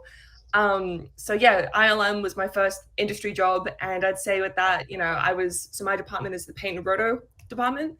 So we tackle things like, if an actor is on wires doing stunts, then we go and digitally paint out the wires for every frame for the shot that we are given. Or, we do, like slight touch-ups, like, skin touch-up if they need it, or like something in the background that the client's like, we don't like that, change it. So that's pretty much what we do. And, the Jedi Academy was great. They taught us what we needed to know for that specific job, but having the foundations from AIT of, learning Nuke X from Foundry, if anyone knows that software. So AIT had a course, a visual effects course, where they taught the basics of Nuke. That was a great starter for what I needed. And, also that, as I was saying previously, the collaborative aspect of everything, working together in a team and, you're working on the shot by yourself, but getting, having the ability to like ask people around you for help, being like, hey, I'm stuck with this. Can you come help me? Like that was really, really great. So yeah, and looking back on your study, what do you think is the most important / valuable thing when choosing where to study? I touched on this a little bit earlier, but I wanted to add something onto what I previously said. I feel like, university is very much, no matter where you study, it's what you make it. And I kind of like to think of it as, it's a bit like baking a cake, like AIT, they give you the ingredients, they give you the instructions, but it's up to you to actually put them together and bake the cake. Like, it's, you need to put something into it to get something out. And I think, if you can do that, you'll be fine. Like you have your passion, as Adam was saying, you have your passion, you have your professionalism. And what was the other one? Sorry. Persistence. Yes. Yeah, I would agree. It is really, really true. Like, you have those three things and you will be sorted. So yeah. Fantastic. Can I ask you on Rings of Power, did you do any, when you were painting, you're saying you were rotoing, which is, and Tash is mentioning what I didn't mention before, the other main software and visual effects in film, which is Nuke. So we do still teach Nuke. Interesting times in the industry, going to virtual production and using more real-time engines like Unreal to do a lot of the sort of, or some of the work. But Nuke for compositing, color grading, matting, roto, tracking, all of these fundamental time-honored skills that are part of working in visual effects and CGI and film. We teach them as well in the film course as well. So you'll definitely, as film students, get exposed to that. Can I ask you, with Rings of Power, when you're working on that, did you get to touch up any of the backgrounds, like those amazing cityscape backgrounds? I'm sure a lot of them were 3D, but did you ever have to sort of, paint them or add effects to them or clouds or anything like that? Did you do any work like that? I mean, unfortunately, I can't speak too much about the process of the Rings of Power. I'll leave that to the director. NDAs are a thing, so I won't be going too much into detail. But I can say just cool. As in general with my job, every shot is very different. Every shot needs something different.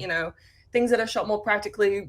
Maybe there's a tree that looks a bit dead, or someone left a tractor on shot. It just depends on what show it is and what you're working on and what projects you have and stuff like that. So But yes, Sure. I would say in general, that is just comes with the nature of the job. If you will be fixing up things that are. And, you know, I guess, yeah, with NDAs, Tash can't speak too much about the details of the process at somewhere like ILM, but I guess what I was getting at is applying your 2D skills, leveraging your 2D skills on a production like Rings of Power.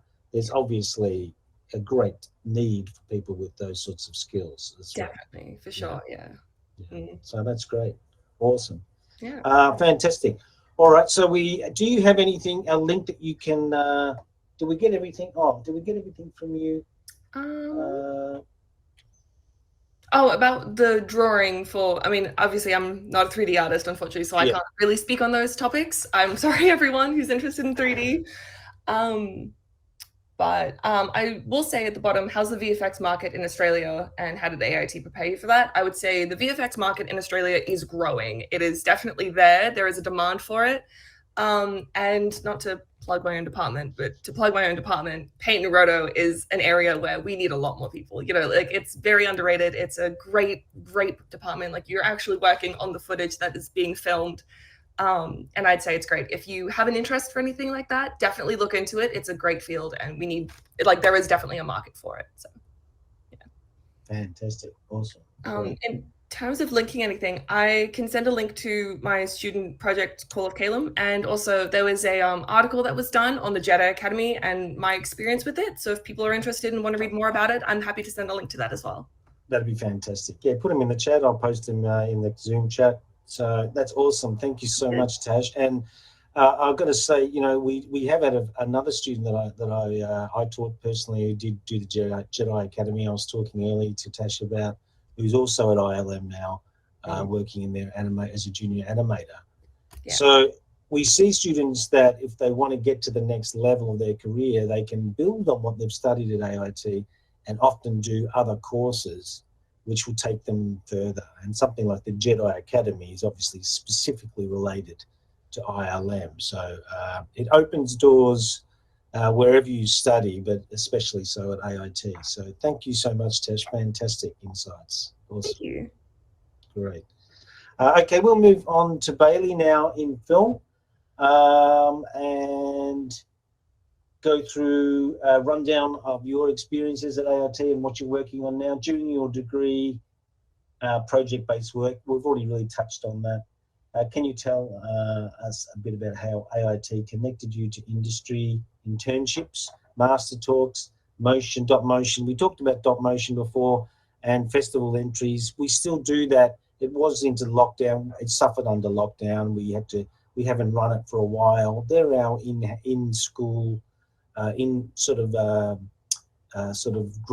graduate exhibition events where we show student animations, student art pieces, and we get industry panels along to see those sort of things. They're coming back, definitely. We're definitely coming back with that sort of stuff. Looking back in study, what do you think is the most important valuable thing? We've already really touched on that. How is your industry looking for the future, the film industry? Obviously, a lot of parallels with what Tasha was saying there. Do you think studying in smaller environments helped you make connections? Did you need your own camera equipment before commencing the course? Can you use the green screen room anytime you want at AIT, and I guess the sound recording rooms as well? And can you borrow any equipment from AIT? How was the equipment generally that you're exposed to? All right, cool. So my experience is a little bit different to Tash's. I'm not working on a big production like Rings of Power. Instead, I'm working more on the marketing side of things within my own business and also within my new corporate role. When I was at AIT, though, I was doing some internships for Nowhere Boys, which is on Netflix. I think it was on ABC Me, and also The Investigators. I got work connected from Nowhere Boys as well. Both are kids shows that were made and aired in Australia.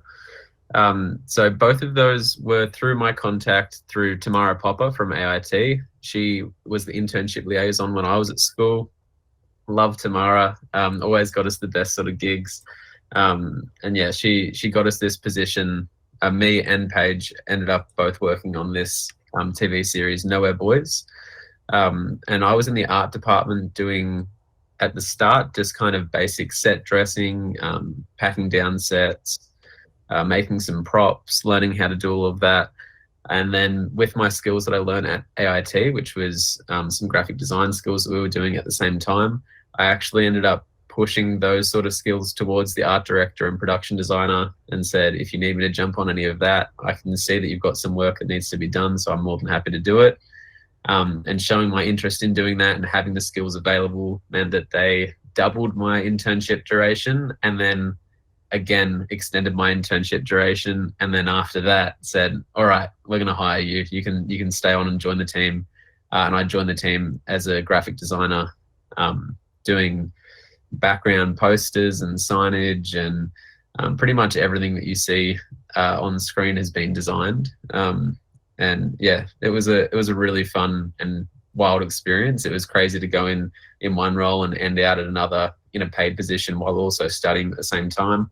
And they were really understanding that I was studying as well. They didn't make me miss any schoolwork, or if I said that I had an assignment coming up, they were really flexible in collaboration with that. So that's also kudos to them. It was great to be paired with a production company that was so flexible and understanding of what stage I was at in my career as well. And then, yeah, from the work with that, I ended up working on another TV series, again, doing primarily graphic design work, a little bit of set dressing, and that was The Investigators, which was, I think that's on Netflix now as well. So yeah, that was the same art director, same production designer, and just through networking, they said, do you want to come back and work with us? And yeah, during all of that, I think that was when AIT, so I'm from Melbourne, that's when AIT wanted me and my team that were working on our films back then to go to Sydney. And they actually paid for us to go up to Sydney.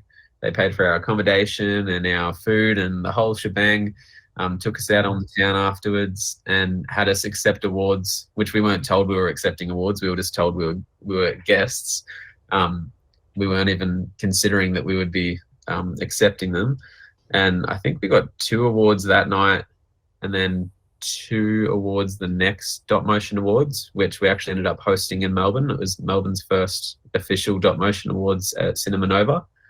And yeah, that was a wild experience to be up on stage saying, oh, and the next person winning this award is, oh, it's us. We actually have to pass the mic over and pat ourselves on the back and pass ourselves. It was a bit of a funny turnaround. No one told us then either. So AIT is definitely good at keeping under wraps who the trophy winners are.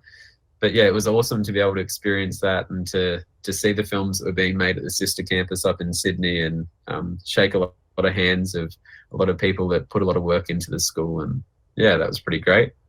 In terms of the green screen and the audio booth, I'm pretty sure that you can just ask and you have access, as long as you're a student enrolled and you're not just using it to mess around. Even if you want to mess around, as long as it's creative messing around and not just, doing handstands. Everyone was always pretty keen on letting us in there and using the space, so long as it wasn't booked out. And they were great spaces to use as well, and always had a lecturer that was keen to come in and help if you needed it. And yeah, I think the equipment when I was leaving they were getting an upgrade just as I was leaving. The equipment while I was there was fantastic, but I do wish I was there just for that new equipment. I think they had some Black Magics coming in, which would have been great to get my hands on. But yeah, what else? What other questions do I? That's fantastic. And just on that equipment, there is a major upgrade we've made on equipment in film.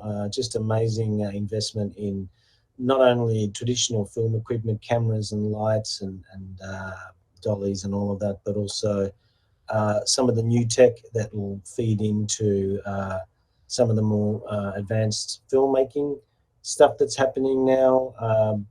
Particularly, eventually, we're looking into mocap and tracking and all of that sort of stuff as well. So, yeah, and the green screen rooms, yeah, anyone can use them at any time. You just have to book them. Like, everyone's got to book them. We use them for not only film, but students that want to record their own animation, for their own dialogue, for their own animation, animated shorts, or shoot reference for animation, that sort of thing. So yeah, the students can just jump in there. And can you borrow the equipment anytime from AIT outside of campus? Were you able to do that, Bailey? From memory, as long as you book it, and as long as you bring it back in one piece, they're more than happy for you to take the equipment and work on creative projects. But you definitely have to book it. You can't just walk out with it. Yeah, it's an organised process. Yeah.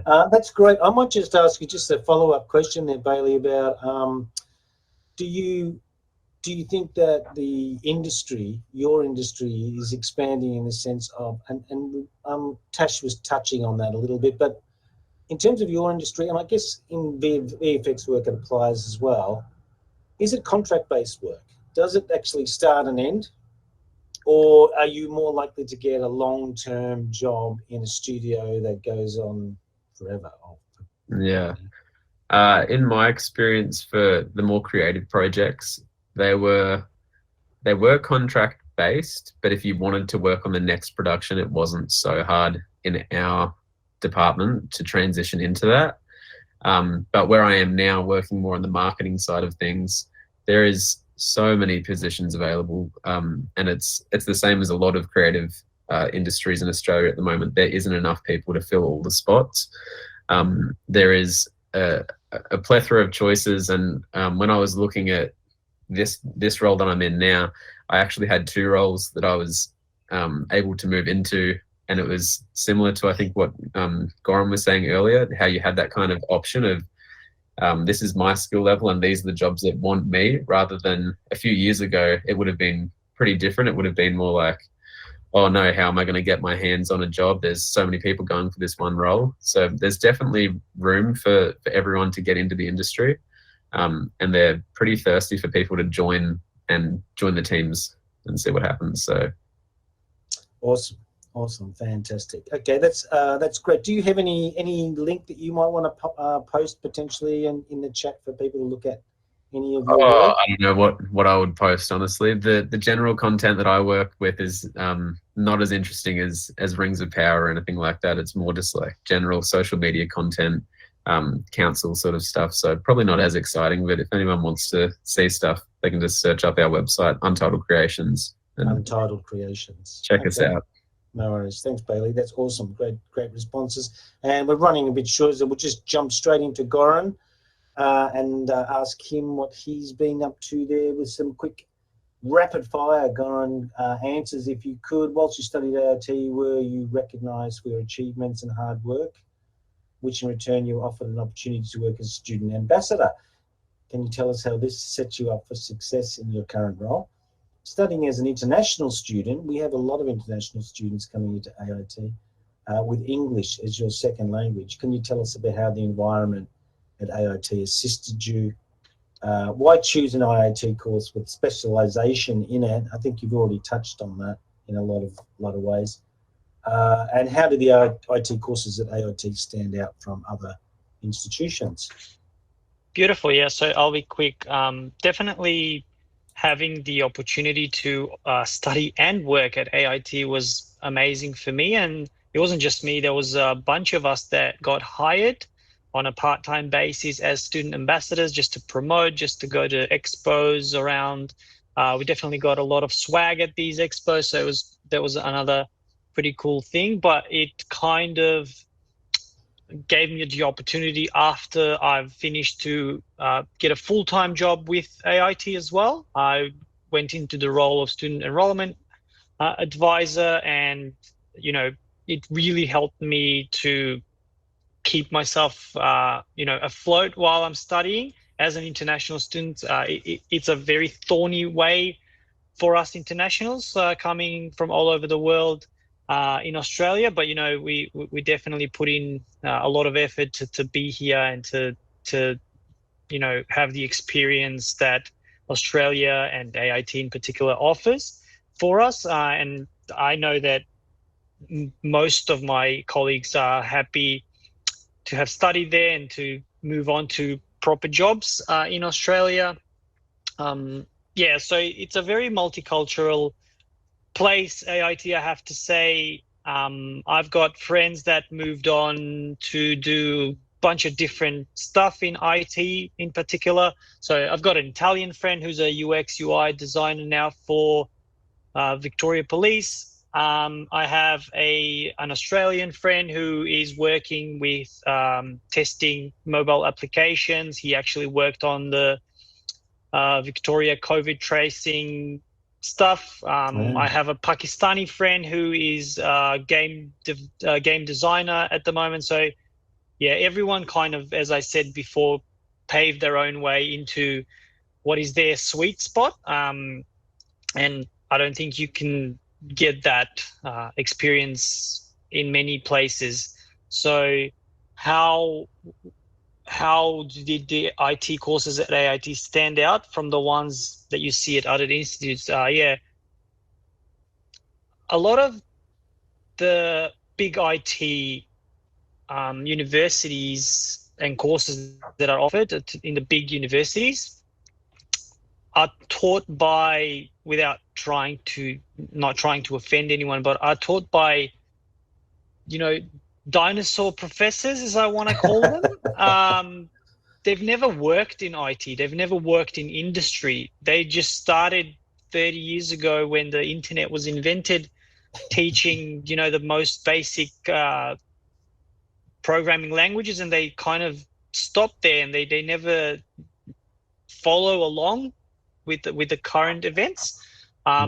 Where with AIT, all of my teachers without fail have worked in the industry before, and they know what's going on, and they actually have side businesses that go along with their teaching, and they know what's relevant. They know what's going on. I have some friends that kept complaining during our courses that we're studying at Monash and wherever, saying, "Oh, I'm learning Objective-C for iOS," which is kind of dead, to be honest. So you need to keep up with the latest stuff.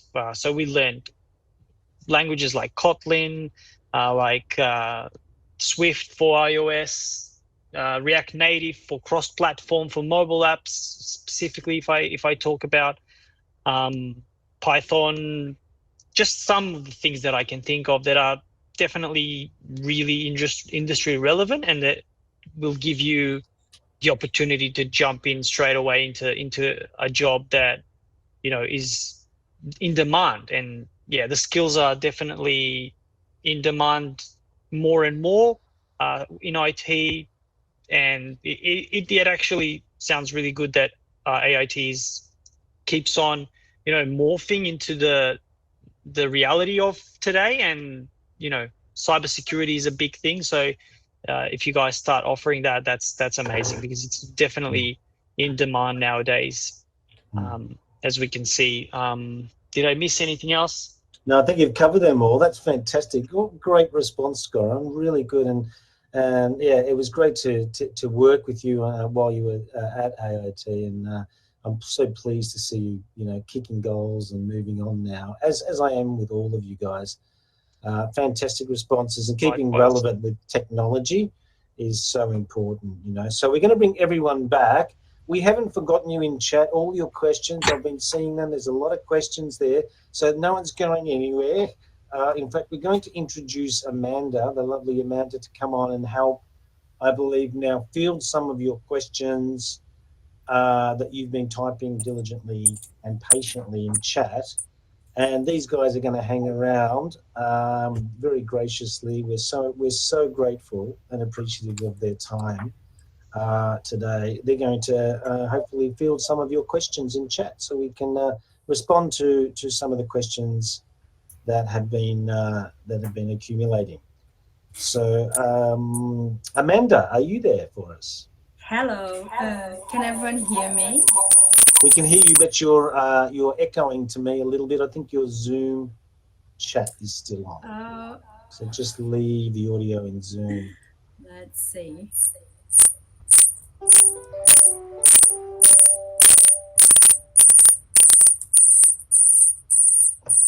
Look. That's better. Yeah. Yep, I can hear you now. Just turn your volume up a bit, maybe. Okay. So is it good now? Can everyone hear? A little bit soft. maybe speak a bit closer to the mic, if possible. Okay, are we good? It's not bad. Not too bad. All right, thanks everyone.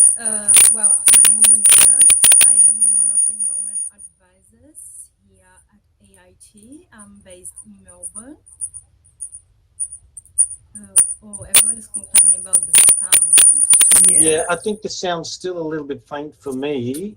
Someone says there's a loud pulsing sound, and I can actually hear something tingling, like bells or a chain or something. That's very weird. I think it's the echo. Because it's like echoing itself, it amplifies, and then you get that ringing sound. So I think, yeah, if there's a way to turn off maybe one of the mics or something. Yeah, it's because I'm in both chats. Yeah, just you've got to leave the audio in one chat. So leave the audio. Leave the audio in the Zoom chat. I don't know how to do that. You should be able to mute your mic on the other one. Yeah, I am on mute actually. Yeah, just go into the audio, just right click on it and leave audio there in the chat.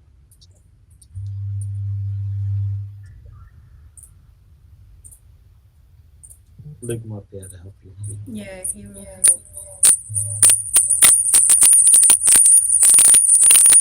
Definitely a jingle, jingle, jingle, which is, coming up to Christmas is, is pretty appropriate. Maybe it's Santa. Maybe Santa's making an early appearance.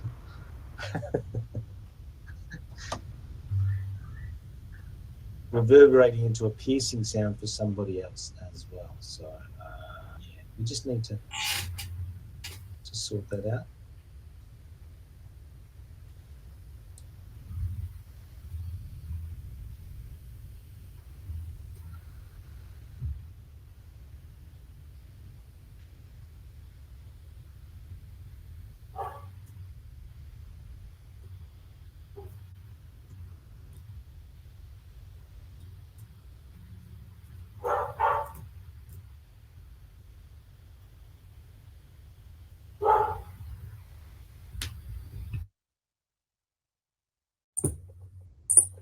Okay, so are we good now? Can you guys hear me?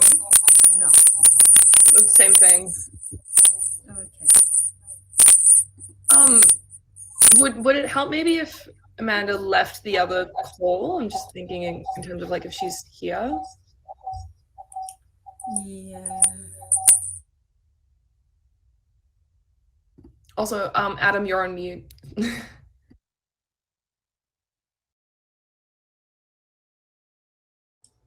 Okay, so I'm not sure if Amanda,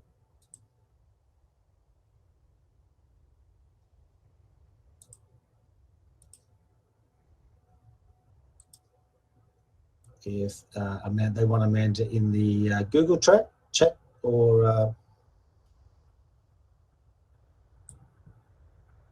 do you want to see in the Google chat, Luke, or in the Zoom? So Kylie, I'm just here now.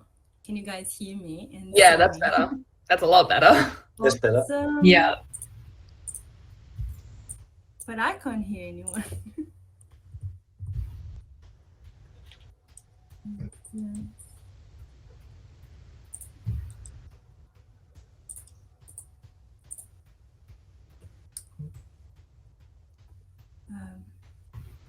Testing, testing. Can you guys hear me all right in the chat? Yep. Yeah. Good. And Amanda, can you say something? Okay, there we go. Okay. Thanks, guys. Thanks for your patience. So. It's been one of those days. But yeah, well, let's start. I have a lot of questions, and I have a lot of questions for you, Adam. You're very popular in the chat. So first question I have for everyone, actually, it's a question from Ronnie. He asked, what would we need to do after graduating from this course? And is there any other courses we would need to do? So anyone recommend studying something else after? Tash? I don't know if raising up is a good idea. For just anyway. I was gonna say, like, I find after AIT, like, just getting into the industry is the best experience that you can get. Courses, they're great, they're amazing, but they can only teach you so much. Like, you're going to learn so much more actually going into a job, into the industry, and learning on the job. You don't need to know everything when you go into a job. In fact, you shouldn't, because then you won't grow. So yeah, I would say, leave AIT, try and find a job in the industry. It might not be your dream job, but you'll, work up through the ranks to where you really want to be. And I think that's the best way to go. Yeah, awesome. Great advice. Thank you. All right, let's see. So I have one from Bailey by Karen. What camera gears are we gonna use? I mean, which ones did you use? And what are we going to use, Adam? Yeah, I was going to say Adam might be better at answering this than me. I can't really remember exactly. I do know there was some Blackmagic cameras that were making their way, but that was just when I left, and that was a few years ago now. So all the equipment that we used was pretty industry standard, and it was getting better as I was leaving. So I'm sure it's gotten a lot better since then. But yeah, everything was at first a bit daunting, but through the coursework and with the lecturers' help, we were taught how to use all the equipment, and that's been a huge help going into the different job roles and working with different clients that I have now. Making sure that I know how to use equipment is a little bit important now, but not so important when you start at AIT. Yep. Yeah. Yeah, we have a full sort of equipment stores in our campuses, and students get to hire them out for their productions and what they're working on. So particularly for the Forge, I mean, we just had a crew come back who shot their film up in the country location that they'd sourced, and they had to take all the equipment up with them. We do have Blackmagic cameras. We've expanded the number of cameras that we have now. We even have a couple of drones, I believe. And we've got more lighting equipment, more lights in probably since Bailey did his film course.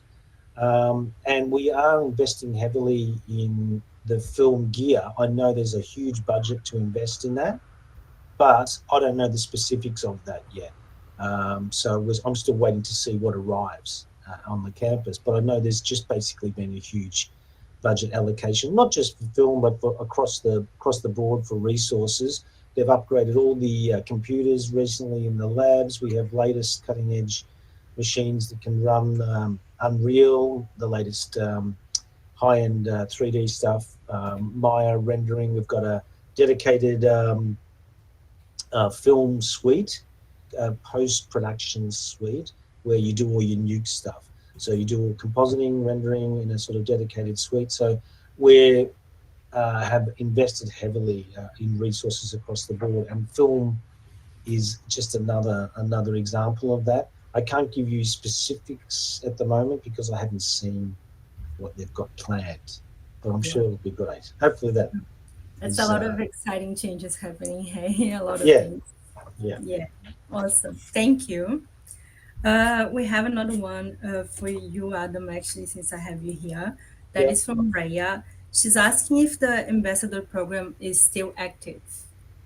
That's another really cool question, a bit tricky. I'm not exactly sure. I think it is, yes. I think it is, because one of the exciting programs they've got planned that I was just helping out with, they had an ambassador to come in, or they had a school's liaison officer to come into my class, and she came into all of the classes to see what we teach as an example, because she's about to go out into schools and teach workshops to, from year 9 to 12 to get people interested in the courses that we're now going to be offering at AIT. And she did mention to me during the time, because I asked her who would be conducting those workshops, she said student ambassador. So I think there is definitely a student ambassador. So they'll be probably expanding that role and sending out student ambassadors as well. So yes, I think that program is still. Yes, definitely is. I actually met some of our Melbourne ambassadors. So yeah, I can attest that we're still having them around, which is great. Awesome. We have another one from Ronnie. So he's asking in regards to laptop. So if you have to have one, and if yes, what kind of laptop? do we have any like specifications we recommend? You guys, like, what do you use? I use a laptop every day for work. So I guess coming into COVID, had to be working from home and just minimal days in the office. So I did at that point make a transition into a laptop. I run MSI laptops at the moment. Probably we're moving over to something like Asus or something along those lines after. I've just in the build quality and stuff with some MSIs, I've experienced some issues, but they're still a terrific laptop. But I don't know, MSI, Asus, any of that. It's a wide range. You get it's more do your research ahead of buying one because even along the line of laptops, one can be great build quality and everything, but maybe something to do with the actual hardware inside might not be good. So all I can recommend in that is do your research ahead of time and make sure there's a lot of really good reviews and stuff as well, because it's just even from model to model, one can be just not as structurally sound as the next and stuff like that. So I'd say it's more important to do your own research in that element for sure. It's a good answer, and I'll just jump in there and say we do have students coming into the classrooms bringing their laptops and plugging in and doing their own work on their own laptop because they feel more comfortable with it, it's more portable, etc., and that's perfectly fine. The only thing there that I would also add to Jack's is just make sure you've got a good video card, plenty of memory to run this software, because some of the graphics software running Nuke or running even Unreal now needs big storage space for a real-time engine. Running Maya rendering if you're going to do Arnold's work, or even ZBrush, big files. So you want a pretty beefy laptop with a good graphics card and plenty of video memory to be able to run the software. And on top of that, we have latest machines in the labs, right? Honestly, they've just invested in these amazing machines. So what we try and encourage students to do is to come in and use the machines in the labs, because the software's on them already installed. There's no problems, there's no glitches, no errors. Everything runs, it's been tested, it runs well. And then you can transfer the files onto your laptop at the end of the session, or you can upload them to the cloud or up to your Google Drive and take them home. So it's an interesting question, specifically relating to the hybrid learning environment and so many people coming out of remote learning now and coming back to the campus. So, you know, we're trying to get everybody standardized with the machines that they use, because the last thing we need is someone to bring in their laptop and going, you know, it's not working on my machine, or my machine can't run it, can't run this software. So we help you out with all of that tech support as well. Yeah, actually, that is a Judy question. If the course is online, or if she can do it online. Yeah, and that's part of the issue, really. We're trying to encourage more and more students to come back to campus and learn face-to-face in the classrooms for the equipment, for the resources, for the direct learning, the hands-on approach, the community, all of that. But you can still learn online at the moment. We are transitioning to a more face-to-face model coming out of the COVID sort of restrictions. So a lot of it comes down to software. So, for example, we during COVID and the lockdowns, we offered a lot of remote licensing. So we would give software out, pay for licenses for students to use ZBrush, for example, at home, right? Because we knew that the majority of their study would be at home. But as that changes, it's important for you to have the software licensing.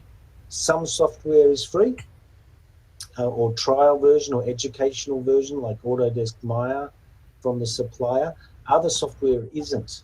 So Adobe, for example, you'll get a full license suite that you can use remotely. Every software is a little bit different. ZBrush and Toonboom, for example, they were giving free student remote software licenses during COVID as well. But that might change depending on how the more and more students come back to class, come back to face-to-face. So it's a good question. Whatever you need to do the courses, we provide you with. So obviously, if you need the software licensing for whatever reason, it will be provided to you for you to be able to study the courses, because it's so important. Yeah. I can add on that it's very important for any student to experience both, I would say, both remote online learning as well as on campus, because after you do the course, you don't know what you're gonna go into. While AIT gives you this hybrid environment to do both, it's important to learn both, because you might land into a boss that will tell you, no, you need to come to work every day, and you're not used to that, and then you'll be in trouble, or vice versa. If you don't know how to act online and you go into a job like that, you'll struggle. So it's good to learn both, I have to say. Good point. And if you just have to look at Elon Musk and what he's doing on Twitter, he's forcing all his workers to come back into the office. And they have an ultimatum to either say yes or no, and then they get 3 months severance pay and they can't work there. So, it depends on the employer, you're right, Goran, and it depends on the environment, what's expected of you. Some jobs are being offered remotely and hybrid as well now, in visual effects, in animation.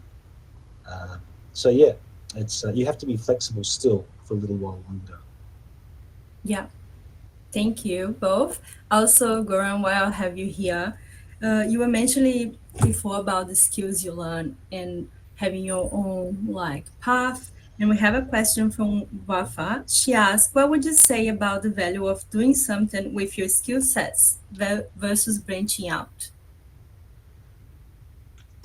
Yeah, so it's very important to know that even if you don't have skills before, which most students wouldn't, because they usually come out from high school where they haven't worked any industry relevant, they haven't worked in the industry, you are taught from scratch, so you will be learning from zero. But at the same time, if you do have some skills before, it's good for you. It's always positive, and you can always bring them on. So in my case, for instance, I did study in my home country a full Masters of Finance. I didn't need it. I might as well throw it in the bin now. But the soft skills that I learned back then, my sales skills, everything paved the way for me to quickly go into a more senior position right now, and where all my worlds collided of sales, marketing, development, and yeah, I can bring all that into one funnel and just find my way. And definitely AIT helped me in a way that I paved my own way, as you said, because I got to choose which subjects I want to try, and not necessarily the ones that I tried I liked. Some of them I did, some of them I didn't, but at the end it gave me an overall idea of what I want to do and what I am good at the end of the day. Yeah, so to answer specifically, you don't have to have anything before. You will be taught everything, but if you do, even better. Yeah, thank you. I know we have to wrap up soon, but I do have an important one for Chloe. Yeah. Hi, Chloe. Hi. Rafa was asking if you know a bit about indie to the animation industry.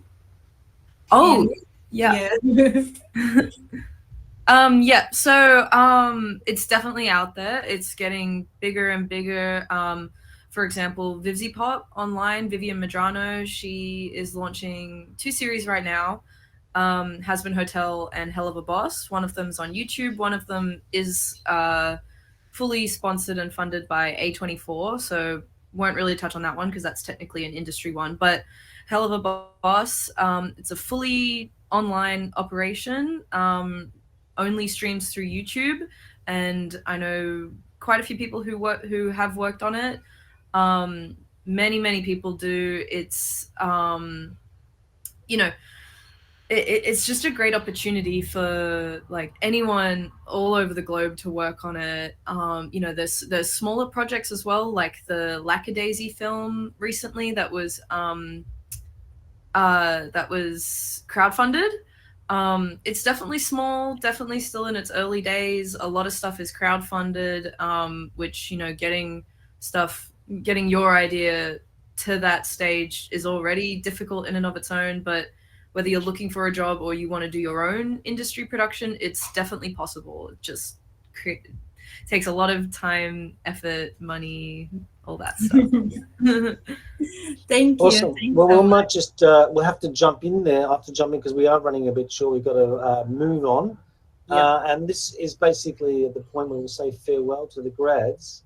And thank you all so much for coming in and giving us your time. It's been so insightful and engaging to hear what you're doing now and what you're up to. And it's just been for a teacher as well to see you guys actually, getting out into industry and making this all work is really what it's all about for us as well. We're so proud of you. Jack had to duck out.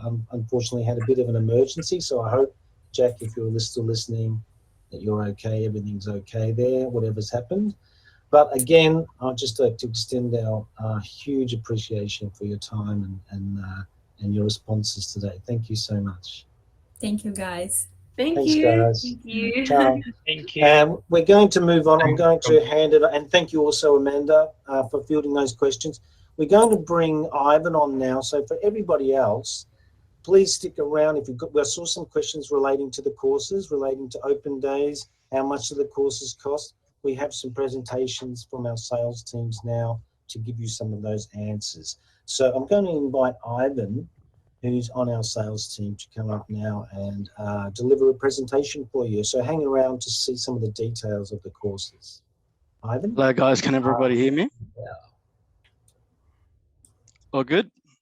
Perfect. Thanks for that. Yeah, I'm one of the student advisors. I'm here in our Sydney office, and just like to go through our presentation to give you a little bit more information about our courses. And of course, if you've got any questions whatsoever, please ask it through chat, and Amanda in the background will be going through that with you, and then we'll obviously go through some question and answers towards the end. So I'm just going to share my screen. If you can bear with me one tick.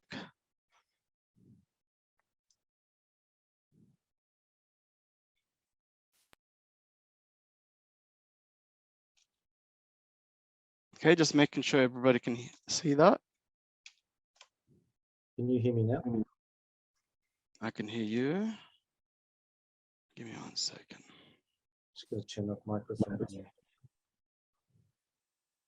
Awesome. Let me just get my stuff ready here. All right, thanks for your patience. So let's start with introducing you to our parent company of AITs, which is iCollege. iCollege operates a group of 11 education businesses, educating and inspiring more than 22,000 students yearly across the ELOC, vocational and higher education sectors. For over 20 years, AIT has delivered progressive education that helps to place graduates in successful roles in creating digital media and tech industries. AIT delivers a course focused on the skills prized by industry, and you really get to know the specialization that you are passionate about. This means providing opportunities for practical capability building in a real world context, which in return provides non-technical skills to help you manage professional life after graduation. It is a common knowledge that the industry is consistently providing feedback to see more practical soft skills from the graduates they hire. Soft skills like resilience, collaborations, decision-making and receiving feedbacks, and decision-making being very valuable to all employees looking to hire their future generation of creatives like yourself. You'll graduate with accredited higher education bachelor or diploma in your chosen field. This is the equivalent of certifications to a public university. Now, I would proudly introduce you to our AIT 2023 courses. Are you looking to master your drawing talent through creating visual captivating 2D animation? AIT not only specializes in 2D animation, it is what we are known for. Our grads have gone to work for some of the biggest production houses, Just having AIT on your CV puts you above the competition, so you'll be one step closer to landing your dream job. In year 1, you learn to draw, refine, and develop animations. Year 2, experiment with special effects, sound to develop professional quality digital animations. Year 3, learn how to manage your biz, promotions, branding, produce high quality 2D animations and animation industry programs. I'll use the 2D animations curriculum for an example of the way AIT builds your skills through a combination of dedicated practical studio labs and industry classes. You will develop technical, collaborative, and adaptive skills required for professional work. You will master industry standard software. Subjects are categorized are either, you'll see the orange squares are the production subjects that will be heavily practical, project-based, and follow industry relevant productions processes in a studio environment. In dark grays are theory subjects, which includes classroom-orientated delivery to cater for deeper analysis and wider discussions. Light gray squares are knowledge and skills building subjects, which will have practical and some theoretical components. 3D animation is consistently evolving and has worked its way to many industries, not just the creative arts. From engineering to architecture to crime and medicine, 3D animators has been called on to blur the line between reality and make-believe. We know that many different paths in animators can take, so this course is unique in that you can shape your learning to achieve different outcomes. You will see that there are more electives to choose from in this 3D course. Maybe you are interested in 3D animation skills used for gaming sectors, or film and cinematography, or even 3D animations. You can choose what you want to focus on. In year 1, you learn to construct 3D forms and bring them to life through visual and narratives. In year 2, experiment with the world of animation for games or storytelling and see your 3D skill develop as you learn how to edit, effects, and sound can lead to professional quality animations. Year 3, prepare to springboard yourself into the industry as you learn to manage your own business, promote your expertise, produce high quality 3D animations. You will create 3D animated film or 3D asset ready for games. This is the same for all our subjects at AIT. By the time you graduate, you will have experience working as part of the production team with your classmates, and you have amazing portfolio of work to show your skills to potential employers.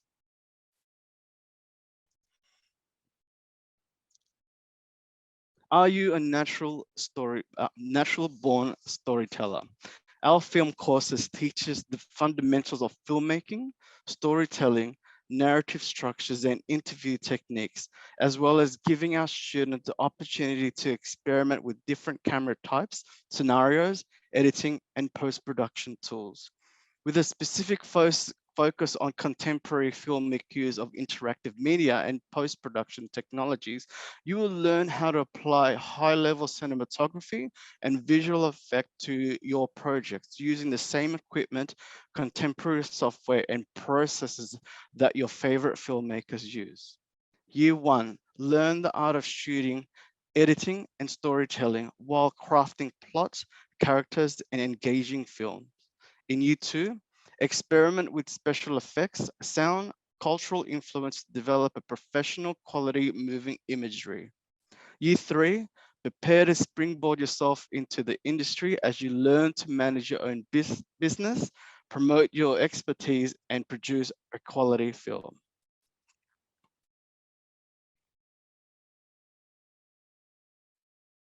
Get ready to join a like-minded community of passionate game enthusiasts where every day you'll have the opportunity to design and develop commercially viable digital games suitable for multiple platforms using state-of-the-art game and engines.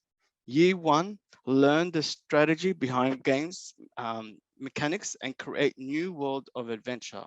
Year 2, learn the art of console and multiple player games design. Learn to create assets for games and experiment with sound effects. Year 3, prepare to springboard yourself into the industry as you learn to manage your own business, promote your expertise, and produce high quality games.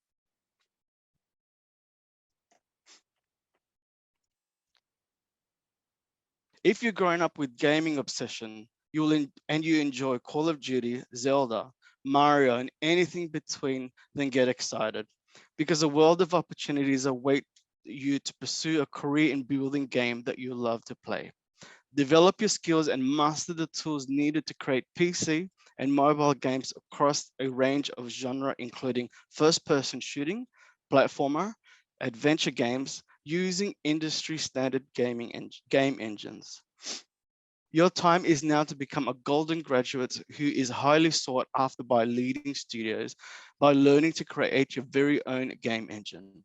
Year 1, learn the basic of excellent web development. In Year 2, learn the advanced coding techniques and game engine programming. In Year 3, take your skills to market with advanced game development and advanced game projects. The face of IT world has changed dramatically over the past few years. The rise of smartphones means a large number of people are accessing information through apps more than any other platforms. Our mobile app development course was the first of its kind in Australia, with a range of cross-platform subjects that will prepare you to take advantage of the shifting market. You will develop complex software application across a range of mobile and web platform and learn how to test, debug, refine them for the market. Year 1, learn the basic of excellent web development. Year 2, learn the advanced coding techniques, Android apps programming, and design user interfaces. Year 3, take your skills to market with data-driven apps development, build iOS and cross-platform apps.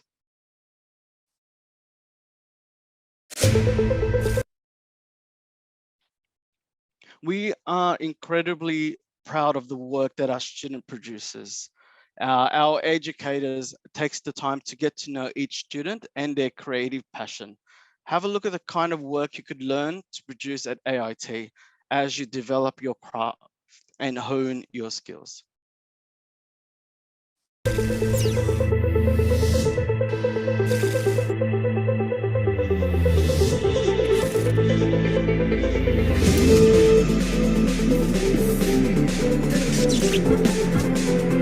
No one can stop me.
Hope you enjoy that.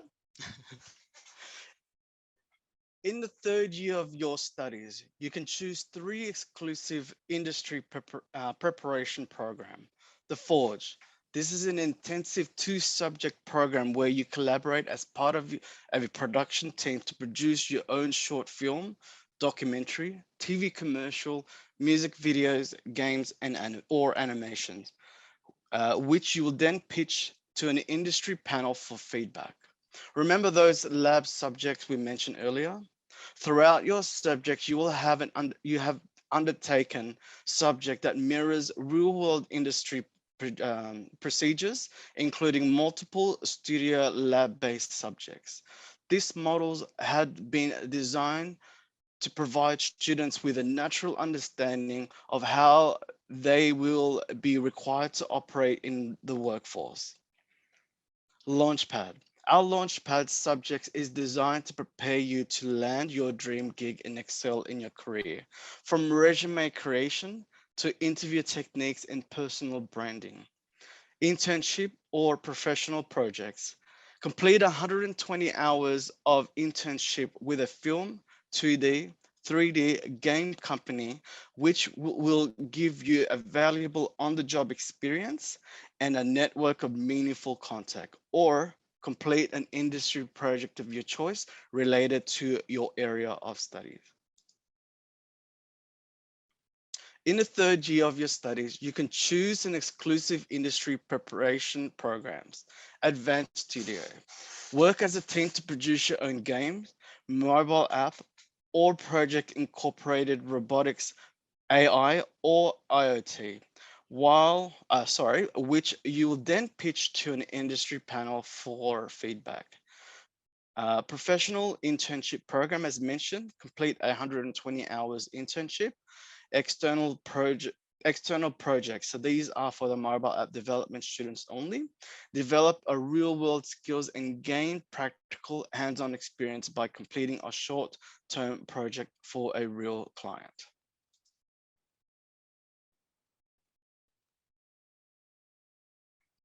Now here is an introduction to some of our connections on screen, as you can see now. These connections are heavily involved throughout our Forge panel, industry events, and master talks. Earlier in the year, AIT hosted the following events: Rising Sun Production Master Talks, the Australian VFX expert who delivered VFX for New Line Cinema blockbuster Mortal Kombat, a student event held by the team at Graphic who talked us through the techniques they use when integrating 3D animation into live broadcast.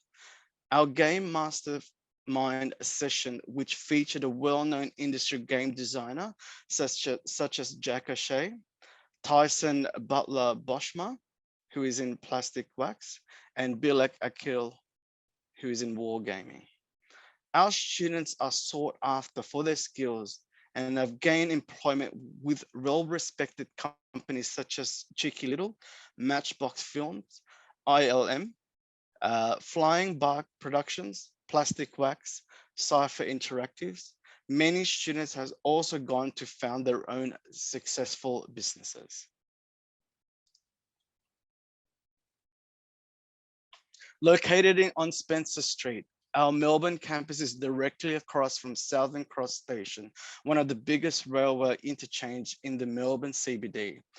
Students can commute from the city, the suburbs, or regional. Our Melbourne campus design was also a winner in our Melbourne Driven X Design Awards. Centrally located in Ultimo, the heart of Sydney's education district, AIT Sydney campus has been designed to create an atmosphere that encourages creativity and learning. The green screen room at AIT Sydney's and Melbourne campuses offers a state-of-the-art filming environment for students. The spaces allow the students to extend their editing skills in Adobe Premiere or Adobe After Effects for the green screen compositing, and both are attached to a sound booth for students to use. The AIT library catalogs contained a record of over 300 print books, as well as access to 45,000 ebooks and 3,000 online journals. Both Sydney and Melbourne campuses have PC, Alienware, and Mac editing suite for students to use. AIT's computer labs and post-production studio recently received an upgrade with some new Dell hardwares. AIT offers a number of student facilities, including break rooms, a game room, and a student kitchens. The student game room provides a space for many AIT students club. Students can use these facilities and meet up regularly. Melbourne campus now has a shiny new post-production studio. This is an amazing new industry standard facility for our student and teachers to book and utilize.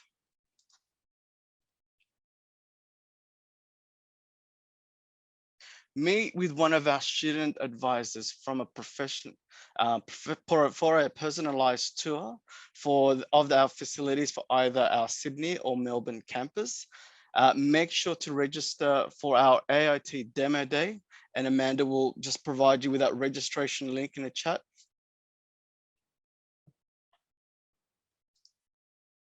We have 3 intakes each year: 6th of February, 29th of May, and the 18th of September.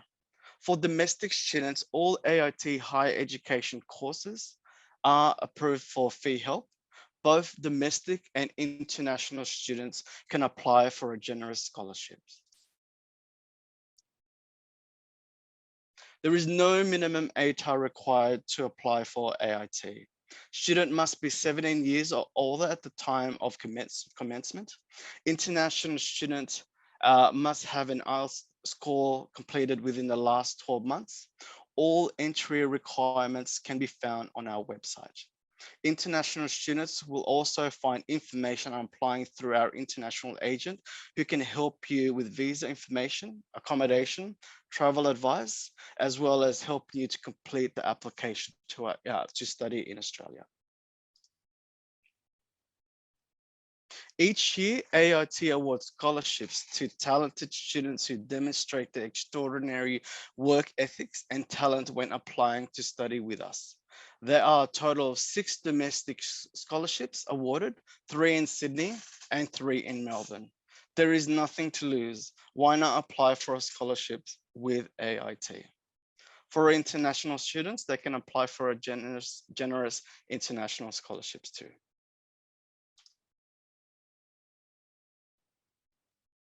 To apply, go to our website, www.ait.edu.au.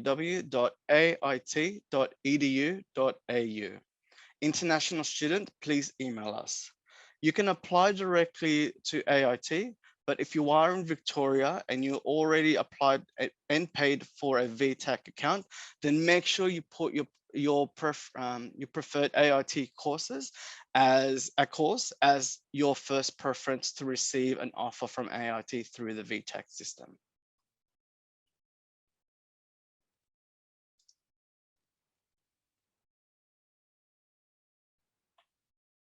Well, here are our course advisors. You got myself, Ivan right there, and Charlotte, we're both in Sydney.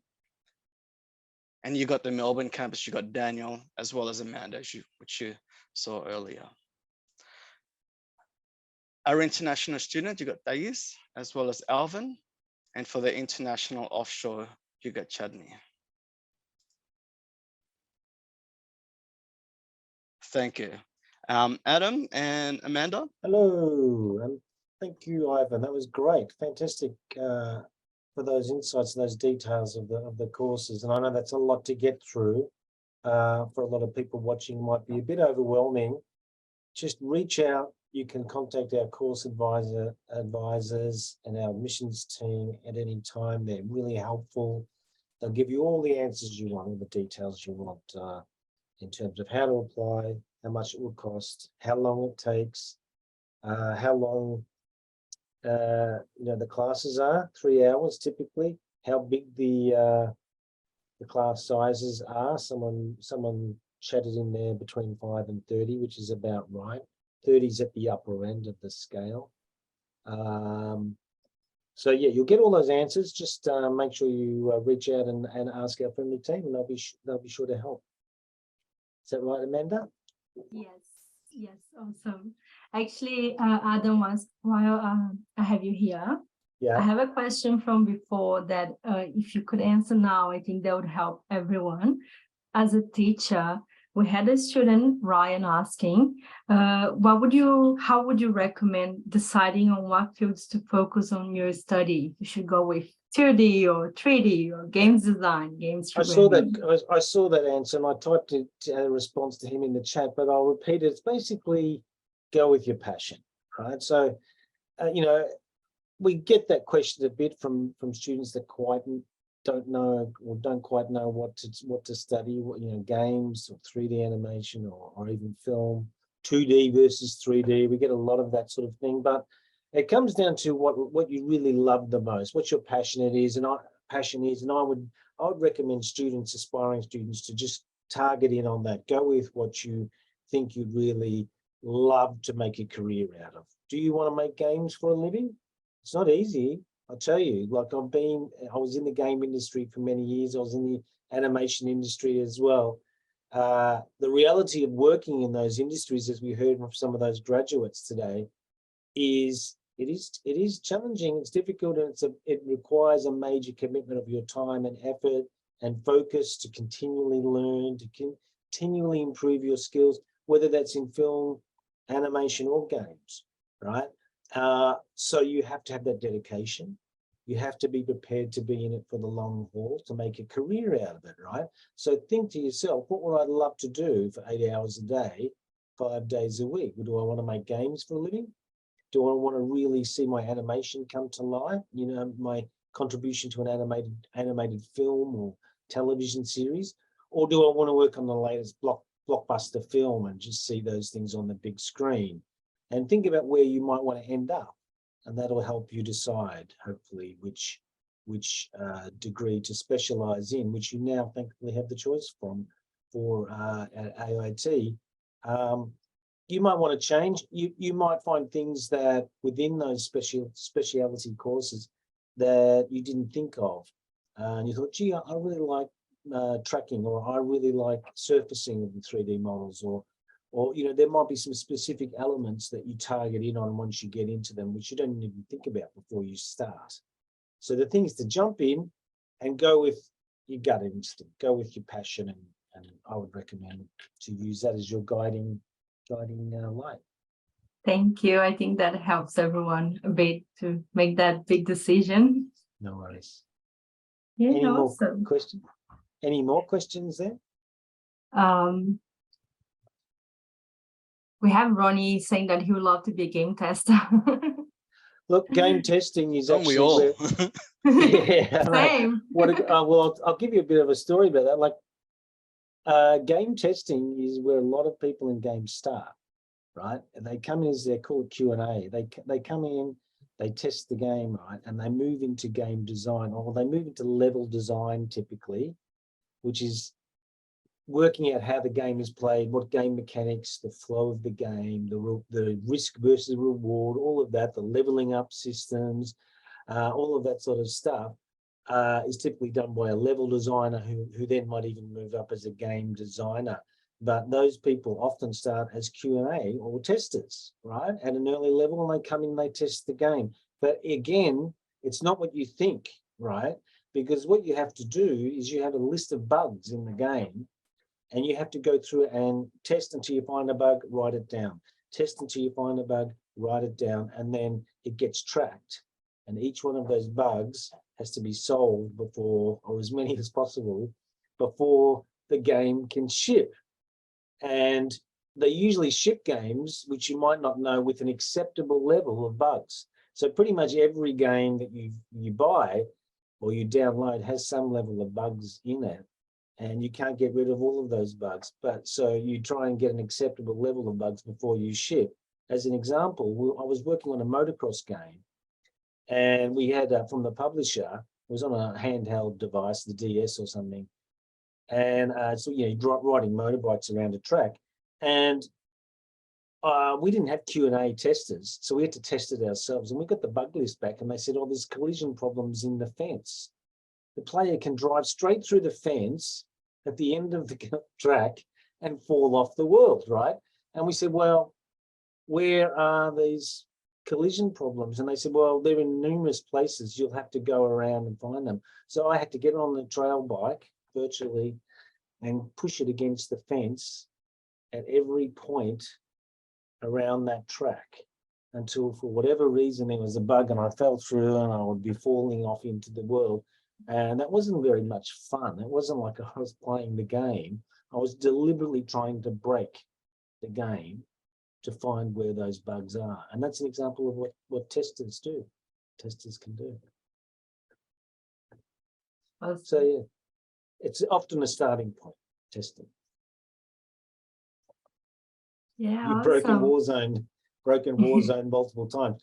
Yeah, I know. I mean, I was playing Alien Isolation once, and I was crawling along under some cabinets trying to evade the alien, and then there was a floating pistol that was just sitting there in the air above me, one of the props. It was a bug. I couldn't grab it. I couldn't.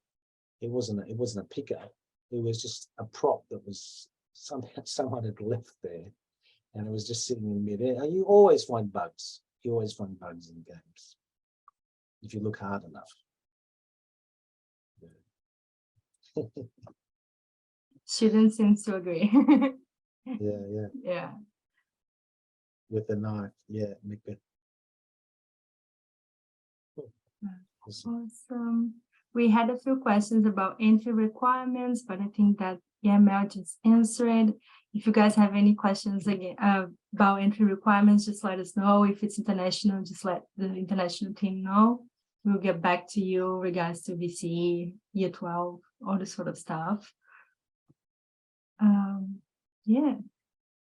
Is there anything in specifically, Amanda, that or Ivan, that international students need to think about if they're applying for a place? Well, for me, I don't look after international students, so I really can't answer any of those questions. But Amanda, do you have anything to add? Yeah, we are part of domestic team, but as international student, you do need to make sure you have the English levels, meet all the requirements. I'm sure Alvin or Thais can help the students if they have any questions, also the education agents. But Mel already replied to everyone. Just email us on the international email. I'll put that again one more time if you guys missed it. And if you have any questions, just let us know and the international team will get back to you. Domestic team, just the VTech ones, just finish year 12. If you're not VTech, you're in Sydney, just finish year 12, get your certificate. And that's pretty much it. You're welcome. That's awesome. Great. Awesome. I think we don't have any further questions regards to any of the entry requirements. No. Any more questions from anybody? Anybody got any final questions before we sign off and let you go and enjoy your Saturday afternoon? What do we get from the scholarship? Oh. Do you know a bit about the scholarship, Adam?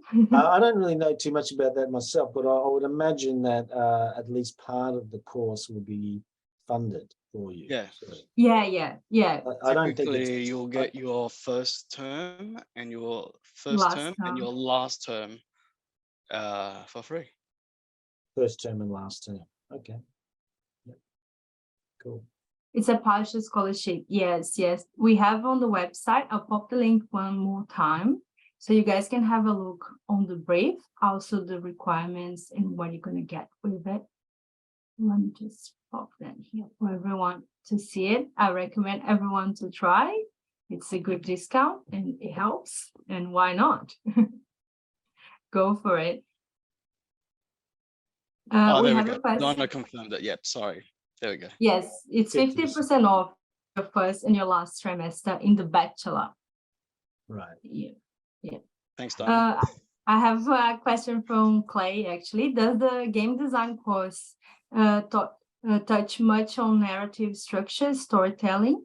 Yeah, and that's a fantastic question, because it goes to the heart of the similarities between the 3D animation degree and the game design degree.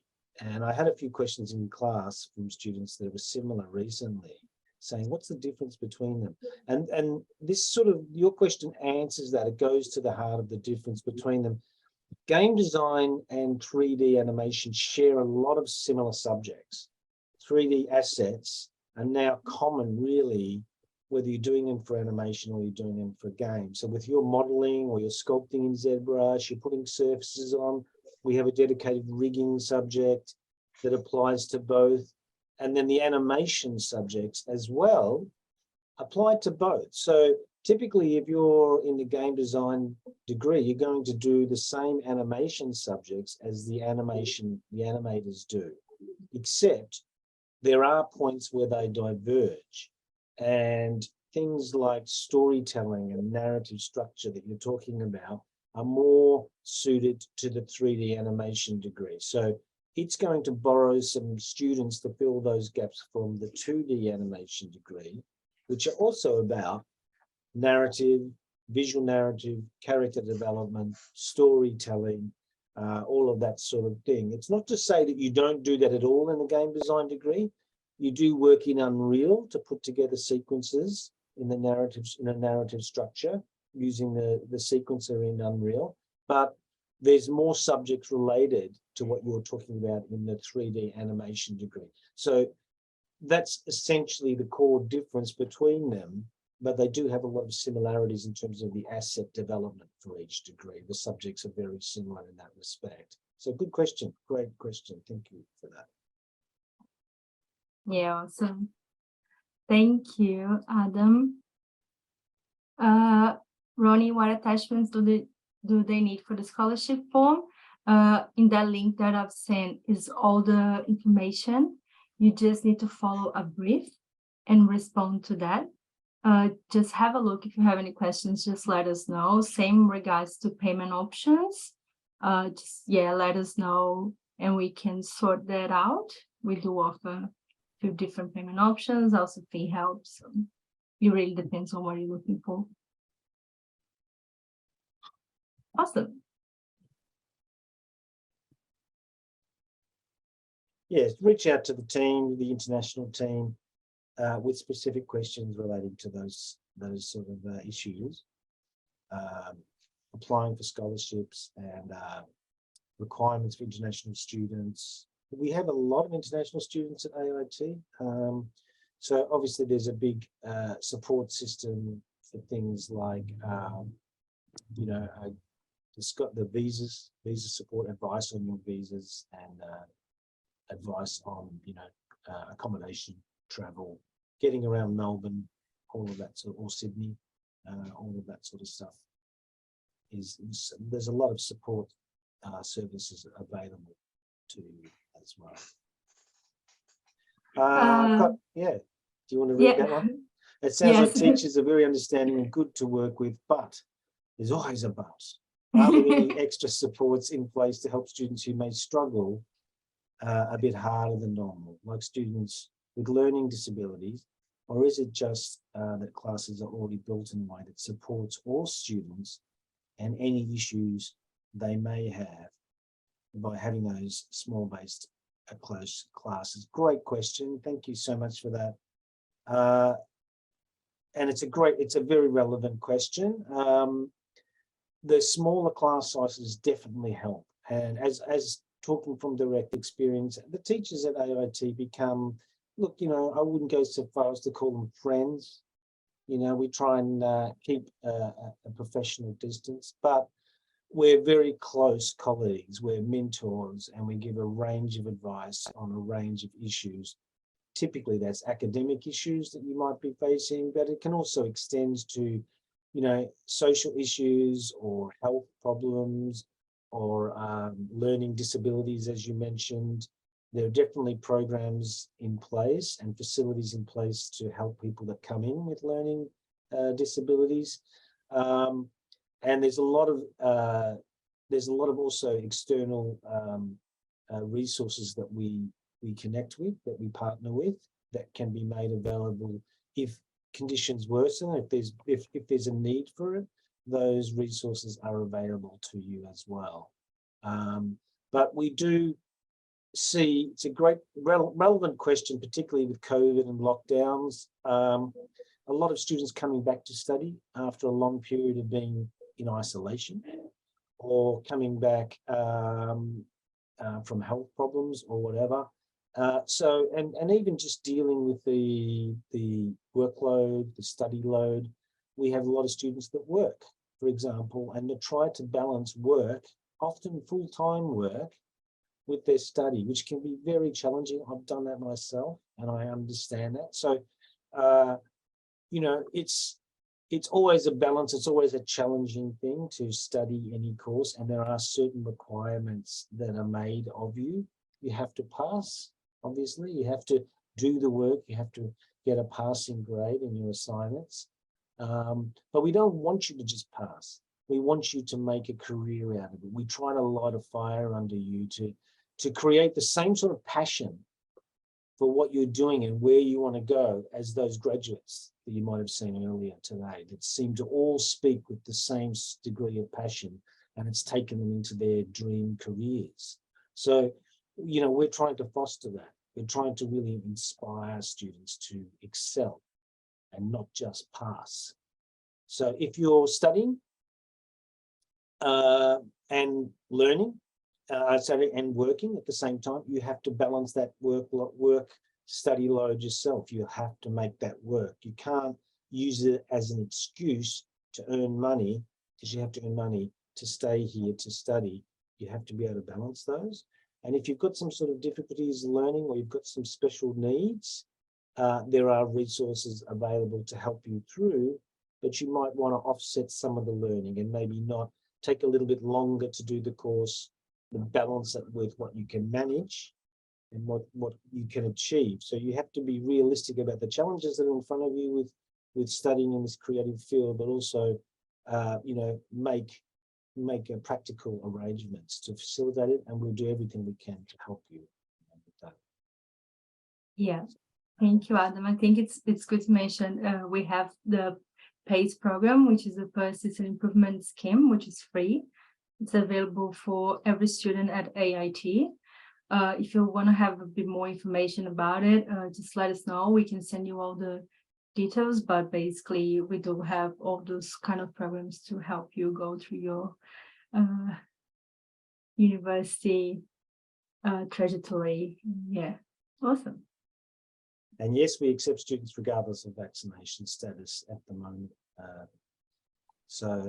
You know, that hit everybody, obviously, the virus pretty heavily. We had to shut down. We went online for a long time, really. We taught everything online, but we're back, and we want you to be back as well. We want you to be on the campus and be part of the culture, help build the culture again, face to face.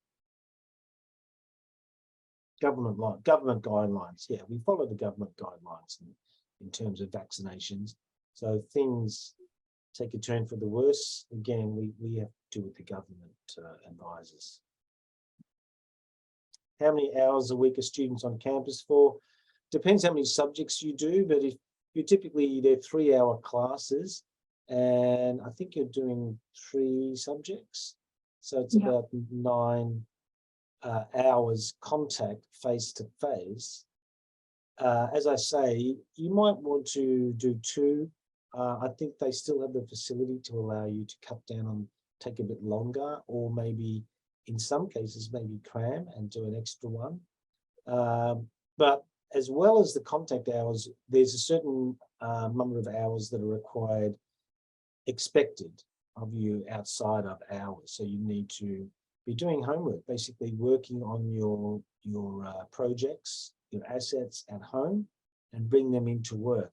So typically the way it works is with these subjects is you're developing an asset or a project, and you work on it with the guidance and direction at work, but then you save it to Google Drive, typically, or your laptop, but typically a Google Drive, and you take it home and you work on it further at home using educational versions of the license, the software license to work at home, develop it further, bring it back into class and get feedback on it, continue to work on it, continue to integrate it within the class project, whatever's required.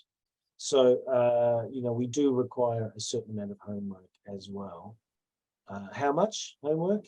That's really up to you. It's about really how much work you put into it, and the more work you put into something, the better the result will be, the more you'll get out of it. And so yeah, they're all great questions. Yeah, awesome. Well, thanks everyone that asked questions in the live chat. That was great. Thank you for attending as well on a Saturday. That's awesome. Thank you so much. Yeah, thanks everybody. Thanks for coming along. We really appreciate it. We hope you found it enjoyable and entertaining and engaging. And another big thank you to all the graduates that came along and devoted so much of their time. And you can see where a course like this can take you. So thanks Mel and Ivan and all the sales team, the marketing team, everyone that helped organize this. Luke did a fantastic job.